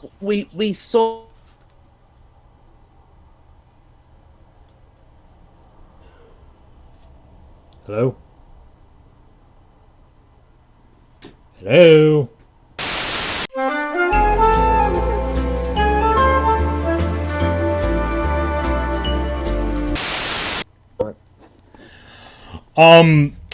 Yeah, it kind of cut out. It cut out on my end. God. So Oh, you're well, gonna that sounded lovely. you're gonna have to repeat that. Okay. Well, like I was trying to say that I like the dynamic between Emu and Parad because they are connected and they are parallels. Emu cares about humanity, uh, Parad cares about the bugsters, and they both affect each other. Like, for example, like when Emu got angry at Dan for like destroying Bergamon at the end of the episode, like Parad went to Dan and said, "Hey, was that really necessary?" And we also saw when Chronos killed Lovrika, which thank God he did, by the way. Yeah. But that's besides the point. He was upset over Lovrika's like actual death, and I think that affected Emu. Like, I honestly do think by the end of the show that he might become a hero, and I'm okay. And again, they're setting it up well, and it looks like they're going to develop it well. So I don't mind it. Unlike Ghost, where you're forgiven. Yeah, you know, you rape children, then you just burn down their homes, but you know what? I forgive you. Yeah, I forgive you. Just every time that happens, I'm just like, what is wrong with you? Yeah. Just, but yeah, it's like I can see Paolo becoming a good guy. Yeah, and I'm actually okay with it because like they're setting it up well, which is all I care about. If you want to have if you want a villain to become a good person, I'm okay with it as long as you set it up well and actually give him and actually make him care, make us care about him, make us sympathize with him, and make us be able to see him, you know, have a redemption and be forgiven. I can see Parad being forgiven. So if they do this, I'm okay with it because they're setting it up well, and that's all I ask. Apparently for Ghost, that was too damn hard. Yeah, but yeah, Pallid. Just He's a good villain. And I also do enjoy just how happy he is all the time. I love his fucking smile. Like that shit-eating grin he has is great. Yeah. But yeah, I think that's all we have to say. Yeah. I guess we have Graphite. At the start, Graphite was just there. At that point, I am getting a little more interested in because he seems to have like a sense of honor in a way, and he actually has Saki's memories, which is a hero because Graphite was created because when Saki was affected was when Graphite was created. Like she was infected with the Dragonite Hunter Z strand of like the Bugster virus because Graphite is the Bugster of Dragonite Hunter Z. So yeah. Yeah, like that's he is interesting, but it's like I kind of thought like it was kind of weird that they just brought him back. Like, but that does actually make sense because like I'm not brought him back, just like killed him off and then just like brought him back later on. Yeah, like that was. I will agree that's weird, but I don't think it's that bad. Yeah, I'm not saying it is. It was just kind of weird. Yeah. Yeah. Because especially like since his actor got his "thank you for being on the show with us" flowers. So. It's so did Curia. Like, I guess the flowers don't really mean anything anymore. True. Then again,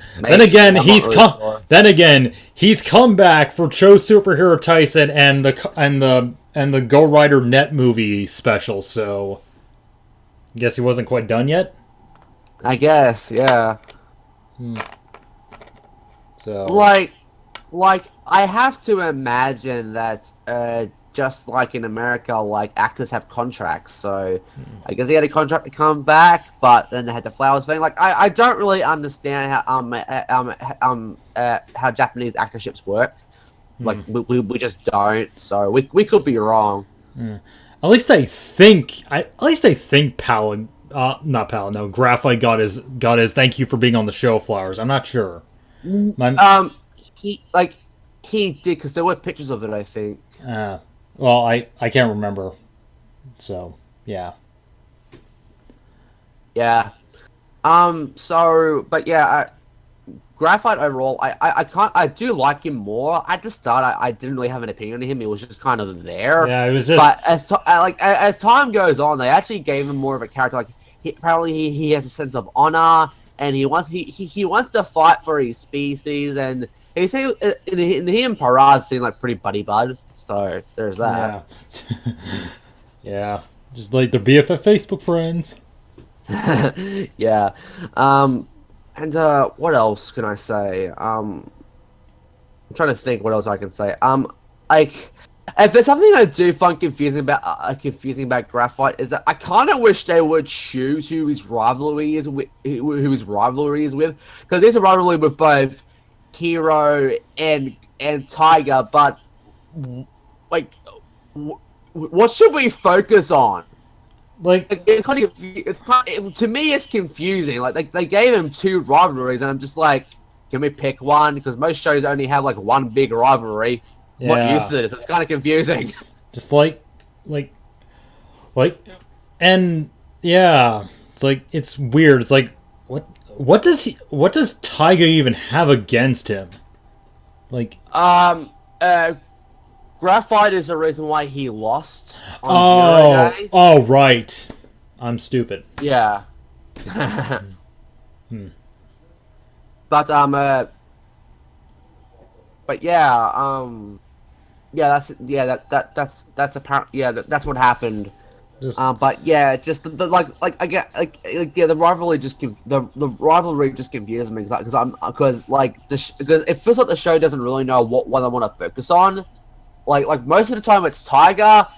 Like they implied that once Hero fought like Graphite at one time that his rivalry was quelled, but then when he saw Graphite again, like later in the show, he got as angry as he did before. But Tiger gets more angry at Graphite when he appears, and it's just like, yeah, I got cross-eyed.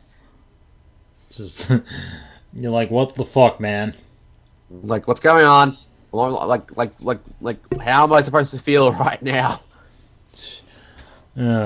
But yeah, it's like I kind of feel the same way. It's like at the start I didn't really have an opinion on him because well, he was just kind of a I don't know. I didn't know how to feel about him. He was there. Like he had this rivalry with Hero and then it's like they don't really do anything with it. They just brought him back. Yeah, it's like so. Apparently, he's hasty, but he has a sense of honor, and it's like, yeah, it's confusing. Yeah. But yeah, I think that's not much about him. Not really that much about him, but And there's also something I wanted to bring up about the bugs because along with all the NPC thing, a problem that I think some people will have is like just limited amount of bugsters because like there are only bugsters for each Gashat game. So there's like one for Money Action X, one for Dragon Island Z, and one for WF5 Beats. So there's only a limited amount of bugsters. So while that may make them look less threatening, they can come back. They can't permanently die. Yeah, Well, they like- can't permanently die if Chronos kills them, when he stops time. yeah, it's like But every time they come back, they become more powerful too. So they're kind of like Saiyans in a way. Yeah, it's once like- they heal from battle, they become stronger. again, unlike in Ghost, it's done a lot better. Yeah. Cause like every time a monster came back, it was like Mugen just kept wiping the floor with them. It's like, okay, they're not threats anymore. Like I Like, could. but with here, like, like, they're threats for two reasons. One, they're more powerful, and two, like their lives are connected to like other are connected to like other people. You know, because a bugster becomes fully realized once their host dies. So yeah, Yeah, it's like that. It makes sense. It's, yeah, it's like and like they actually do come off as threats. Where it's like with ghosts, it's like, can you stop? They're not threatening anymore. yeah, yeah. That's the thing. Uh, yeah, I'm sure they'll get defeated eventually, Yeah. but at the end of the day, it's still better than still better than Ghost. Yeah, but again, it's to us, it's not hard to be better than Ghost.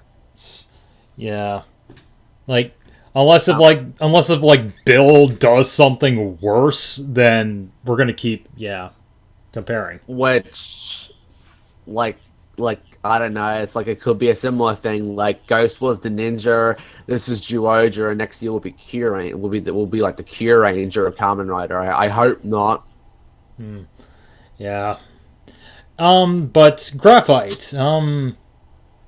Yeah, like he's fine, and like at this point in the story, he's infecting himself with like the Gimdes virus, which is like the ultimate bugster. So he might be more of a threat now, and he seems to be like, like, like the stakes are getting higher every time, and that should happen in a show. Like things should get more dangerous. You know, like, you know, things should never be that easy. Yeah, it's like Yeah, so. I think that's all I really have to say. So, Yeah, all right. So, the only other person we can talk about is Igor 2.0. Okay, well, I'm a little less angry because he's dead, but I'm we're still angry. well, I Yeah, just it's like like uh, Lovely Cow was just like, what eh, was the fucking point? yeah, especially since he was only around for like what when he came in like 24. It's like 24, 23. And died in like 31 or 32. He Yeah, wasn't yeah. around for very long. It's like so. I guess He wasn't even in that many episodes either. Like yeah. it felt like he was there to be the CEO of Genom Corporation for a while, and then Muramasa came back. I don't know. I just the Kuroto Dan's father. Chronos. Yeah, Chronos. Yeah. Chronos when Chronos came back and like. Yeah. And like it just and it's like yeah, and like there's like the Spanish guitar thing where he does something silly. And it's just he's just not funny to me. He's just annoying. Yeah, It's just he's Igor 2.0. that's why I call him that. Like he's even bitten in the same pathetic way. Granted, Oh, it makes more sense because he's the bugster of Tokimeki Crisis, which is the dating simulator game, and you have to woo women, and if a woman talks smack to him, he blasts off like Team Rocket for some reason. yeah. But yeah, it's like it makes more sense, but still, like there should never be another Igor. Period. Just like I have nothing against I have nothing against comic relief villains, but make them funny. And like, and to us, he's just not funny. I mean, if you find him funny, then you probably miss him, and you have every right to miss him. But we don't. We are quite happy that he's dead in a sack of diapers. Yeah, it's like and they can't bring him back. Hopefully. Hopefully, like if they do bring him back, I'm gonna scream. Yeah. It's like it's like and yeah, it's like Though apparently he got his flowers, so he might be gone. But like we said before, I guess the flower thing doesn't really mean a goddamn thing anymore. yeah. So that's all I really have to say. It's like I don't like him, but he was at least he wasn't in the show for very long, and his weakness makes more sense. So he's he's he's a minor step up for Igor. Yeah, but overall, his humor was dumb. I hate the camera mugging. It's just like he's not over the top in the fun way. He's over the top in the way I just want to cringe. And he's just and okay, I know this is gonna sound very bad, but he's supposed to be some suave man from like a dating simulator. And I'm sorry, the actor that plays him, he just doesn't look the part. I know he's a comedian, a Japanese comedian, and they got him for the reason, but they really should have gotten someone that's conventionally attractive to Japanese women to play the part. Because yeah. I know that sounds very vapid, I know, but it just, to me, it just doesn't fit. Just like, I kind of would have loved it if this guy was like, kind of like a Kamen Rider equivalent to Gaston from Beauty and the Beast. I love Gaston. Oh, that would have been great. Gaston is great. I love him. He's prissy, but he's funny, but he's very entertaining to watch. And by the end of the movie, he's fucking crazy. Yeah. He's someone who looks like he would be perfect for someone out of a dating simulator, not this. Not Spanish guitar. Spanish guitar, mug to the camera, we're done. Yeah, like I love the Spanish guitar. I love the Spanish guitar, but it's just and seriously, every single time I hit a guitar, ha! My name is Inigo Montoya. You killed my brother. Yeah, my name is Inigo Montoya. You killed my brother, father. Prepare to die. That's all I hear. Like I just see the angry. I just see the angry Joe gag from Suburban Nights. From Suburban Nights, and that was 10 times funnier than this. Mainly because it was actually played for laughs. Yeah, well, this was too, but it's funnier because he kept getting a lot of this because he kept getting it wrong. Like it's like my name is Inigo Montoya. You killed my hamster, father. That's not even a person. That's not even a person. But yeah, Ren. I'm so glad he's dead. He should stay dead. He should never come back. Yeah. Now we move on to the best villain in the whole show.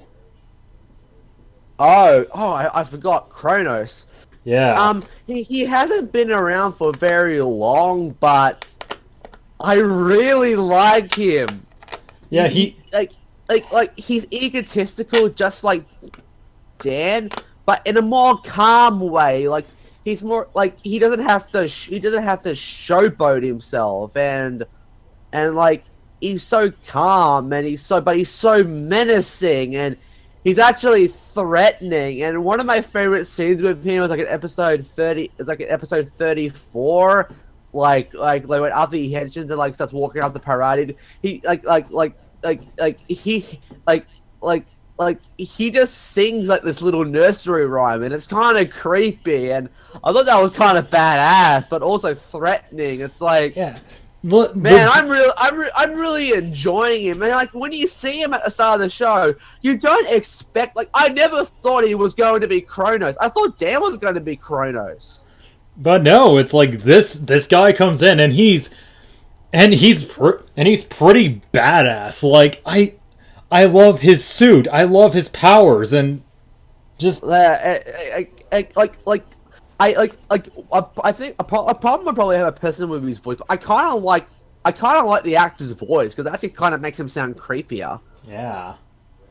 Just like and the like the moment like he killed Ren was the moment I just went, I love this guy already. Yeah, and I love the way he talks. He treats everyone like they're a product. So like, Yeah. Crisis is now out of stock. Like he's just such an awful human being that he treats everyone like they're products, and he's a villain. It's the same thing I say about like Kuroto. He is a villain. He's threatening. He's scary, and like he just Adele has nothing on this man. Yeah, it's like, and again, makes sense why, he would treat them as products. It's a game. It's a video game motif. Video games are that he's a CEO. He's a businessman. Yeah, and he's much more interesting than my world will be so much better than your world. There's a reason why I gave Adele the Superboy Prime voice. Yeah, it's like, my world would be so much better than your world. It's like, fuck you, I hate you, and everything you like. I hate your face. I hate your clothes. I hate your voice. I hate everything about you. So fuck off. I hate you and everything you stand for. Yeah. It's like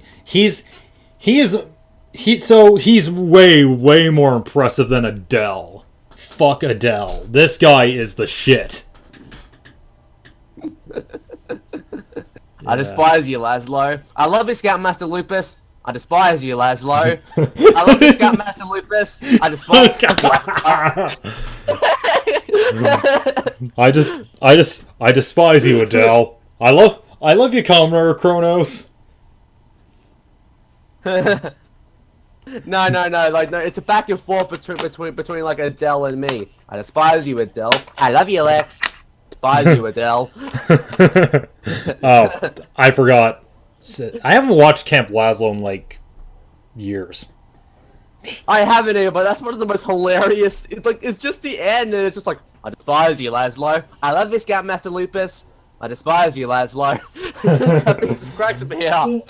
Yeah, it's like, but yeah, Chronos, he's freaking great, and he's threatening. He has a cool voice, a cool suit, cool powers.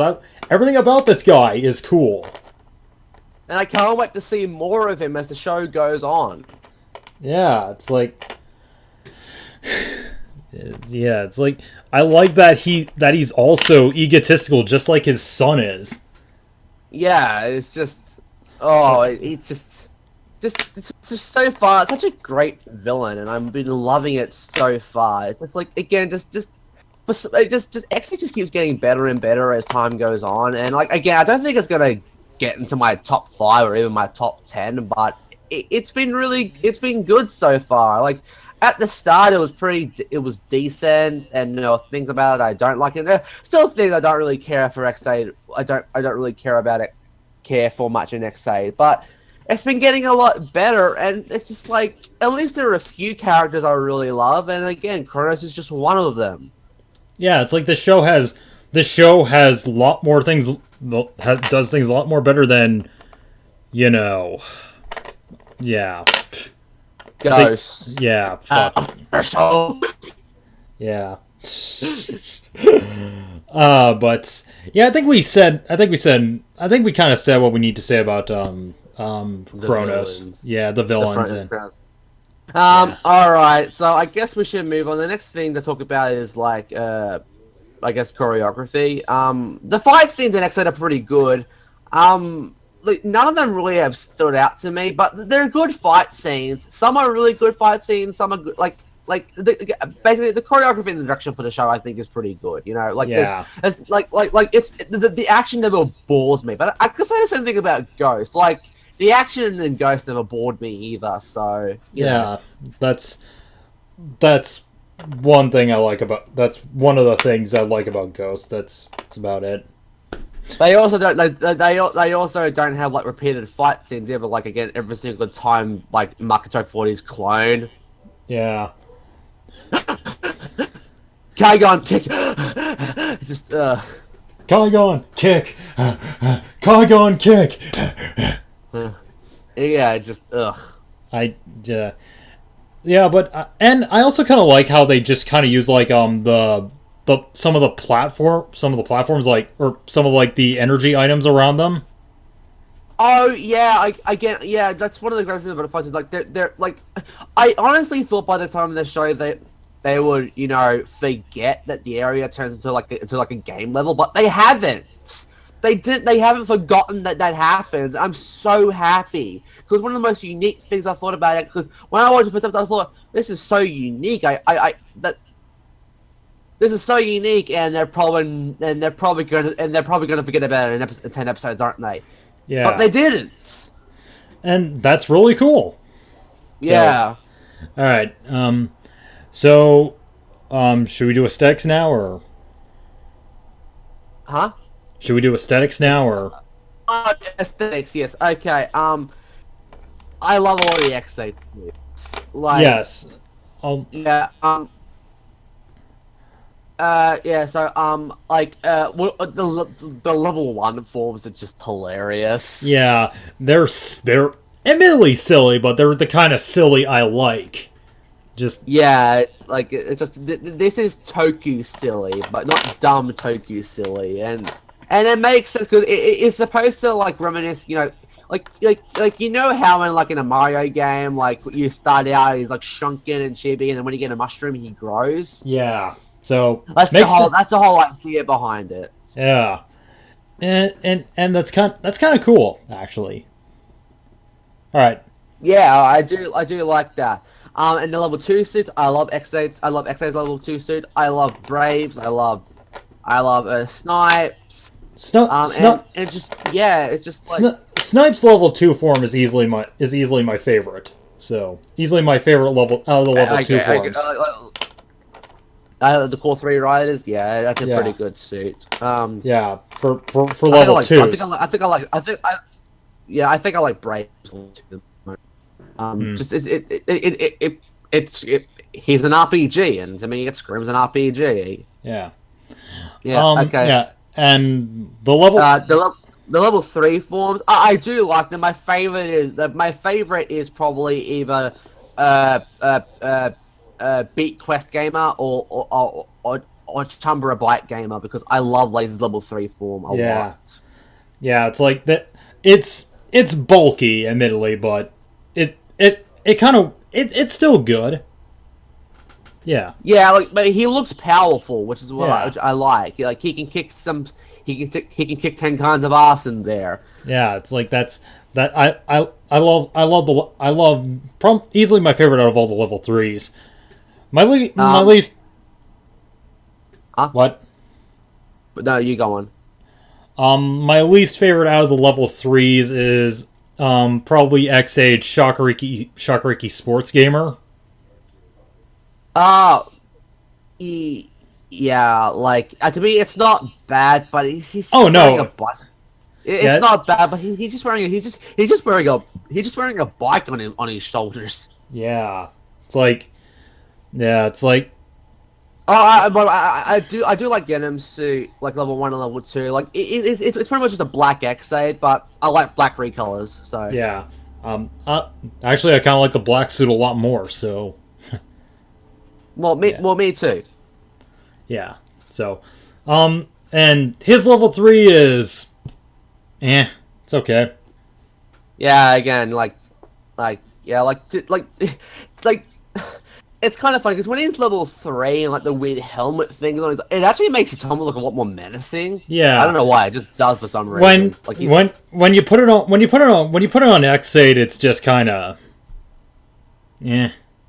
It's okay. It's like, it's not it goes with his color scheme, but that's about it. Alec?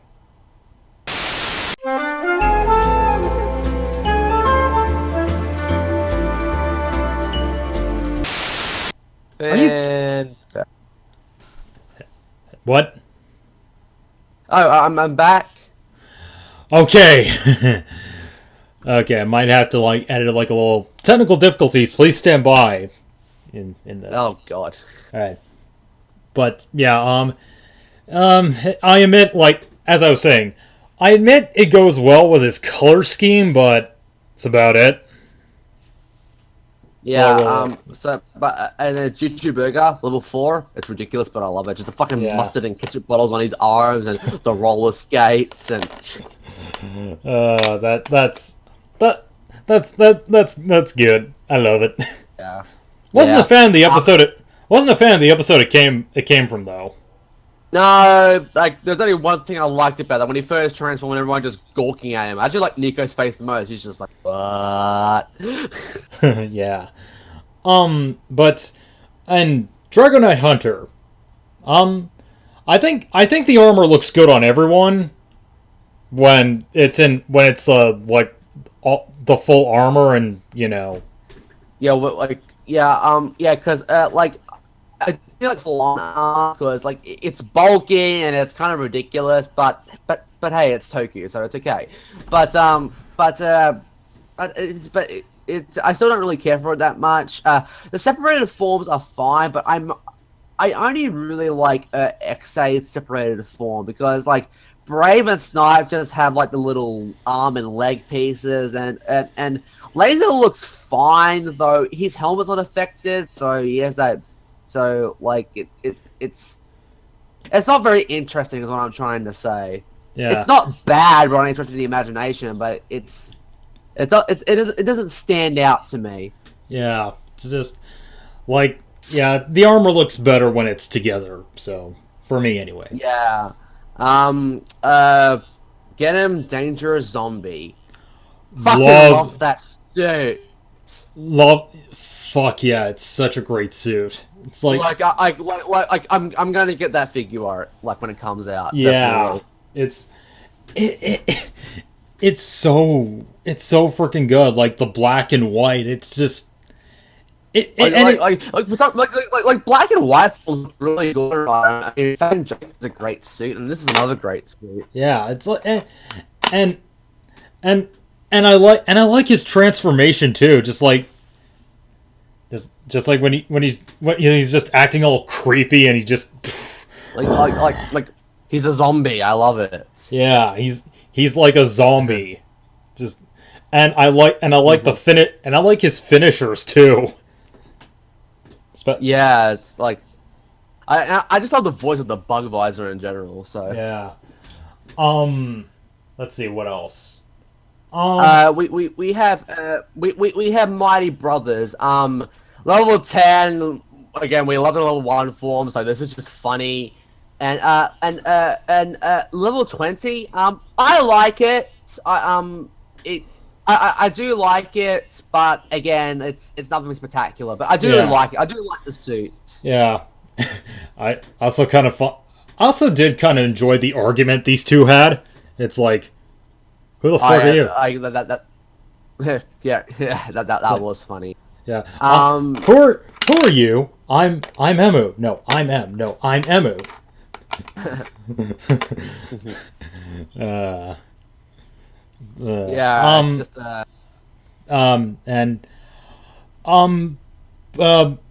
Paradox. Okay. Paradox. I love Paradox.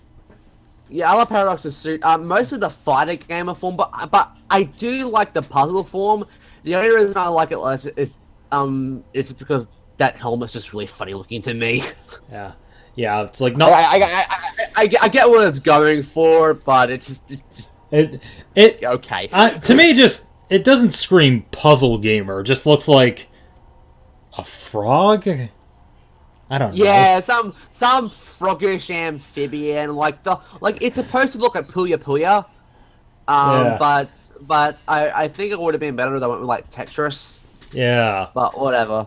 It's okay. The fighting game looks really good. I like how the shoulder pads for puzzle game become like big boxy gloves, and I love the helmet. Like Paradox level 50 is a really good suit. Like I love both of his forms. Okay, so the other level 50s. So we have Fantasy Gamer and Simulations Gamer. I like Fantasy Gamer. It's pretty much just Brave's base suit with like a satanic coat and like armor piece and a helmet. I like it.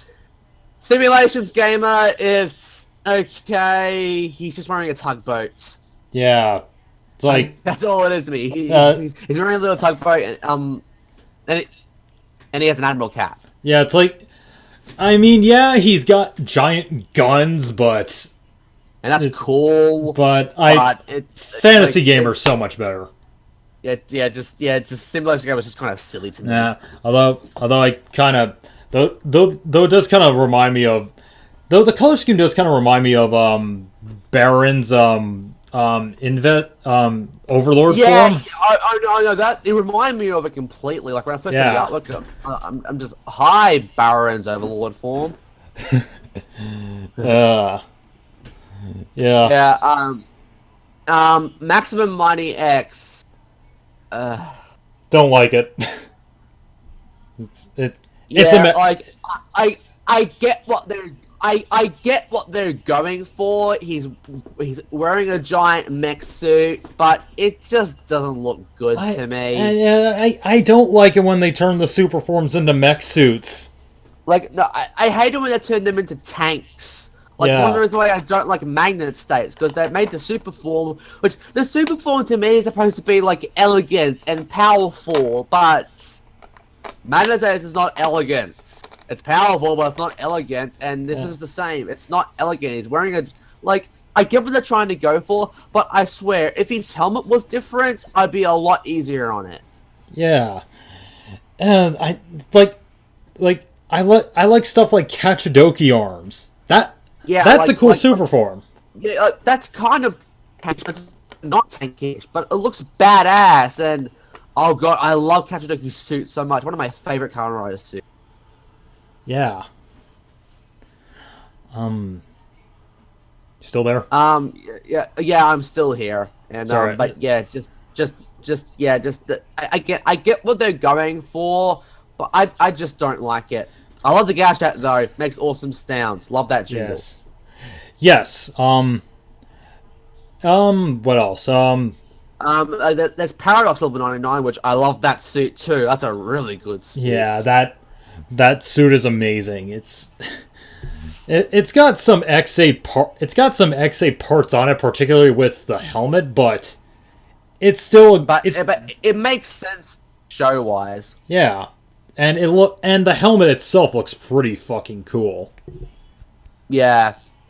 Poppy, Kamen Rider Poppy looks fine to me. It's okay. It's not bad by any stretch of the imagination. I like it just fine.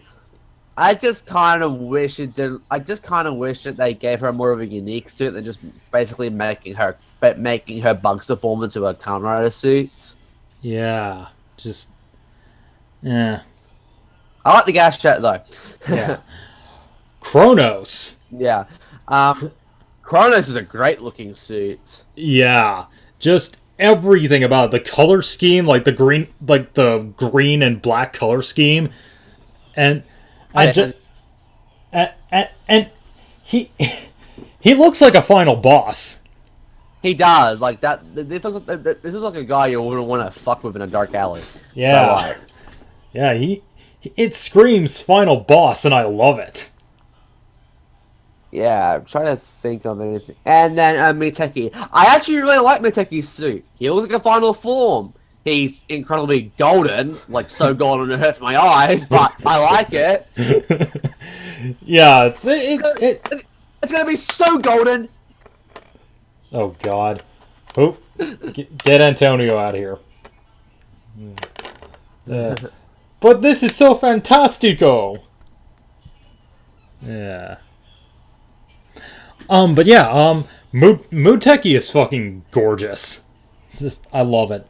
Yeah, I do really like that suit, and I love its jingle. It actually sounds like a jingle for a final form. I'm looking at you, Ghost. Yeah, just not go go go go go go go go go go go go. Yeah, like it's an actual fucking actual lyrics, like it's such a cool jingle, and it's like X-Aid has that really good jingles for its forms. Like I love the sounds in these toys, It's like, and the gadgets are just a great gimmick. If only they had an off switch. yeah, like I love the Gashettes, but that's one of its biggest. That's one of their biggest drawbacks. They don't have off switches. Yeah, yeah, it's just like I love the gadgets, but just if they had off switches, I'd be so willing to call them better than Guy Memories. Yeah, So willing. But only a few gadgets have off switches. My Brothers of Alex and the gadget Gear Duels have off switches. Nothing else does. yeah. The Gashet Gear duels are pretty cool. Yeah, those are my favorite gadgets. Yeah, um, yeah. They're both tied for second for. Whoops, I forgot I had mine on.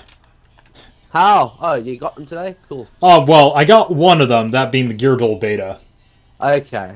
I just had it on the shelf. Thought I'd grab it, but yeah, Okay. they're both Gears of betas are kind of tied for second for me because I love what they can do, and I just couldn't Cool. decide. I just couldn't decide which one to pick. Yeah, Maximum Mighty, fucking love it. Love that jingle. It's still not my. It's probably one of my favorite jingles, but I still don't care for how the gadget's built, which is why it just gonna have an off switch. Yeah. So willing to call it my favorite gadget, but it doesn't have an off switch. So Yeah.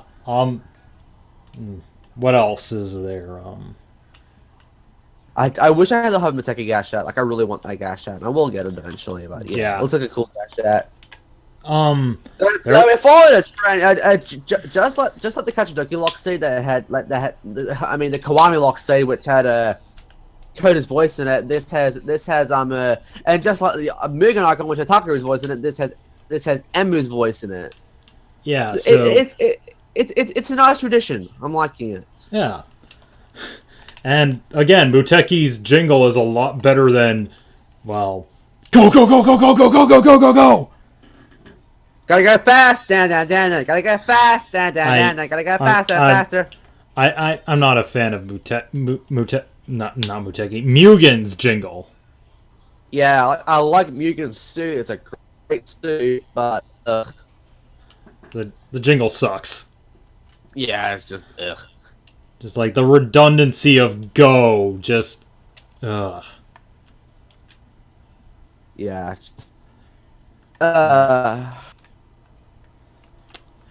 Anything else? No, I really like the aesthetic and the video game theme, and I love the toys. So Yeah. the last thing would be music. I love Ex-Aid. Such a great opening theme song, and like I loved it from the moment I heard it. Like just such a yes, so, the so moment good. the opening line just hooked me right in. Yeah, same. Just like Ghost took a while to grow on me, but that's because it didn't really have anything to like start off on. It just kind of starts. Yeah, it's like it's not a like I really like Ghost's theme song. It's a really good song, but just I say Ex-Aid's better just because like if a song can get me like that, I'm already in love with you. Yeah, So, yeah.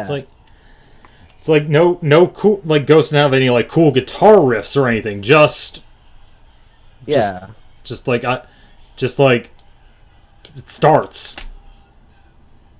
Yeah, which there's nothing wrong with that, but still, it's just, Yeah.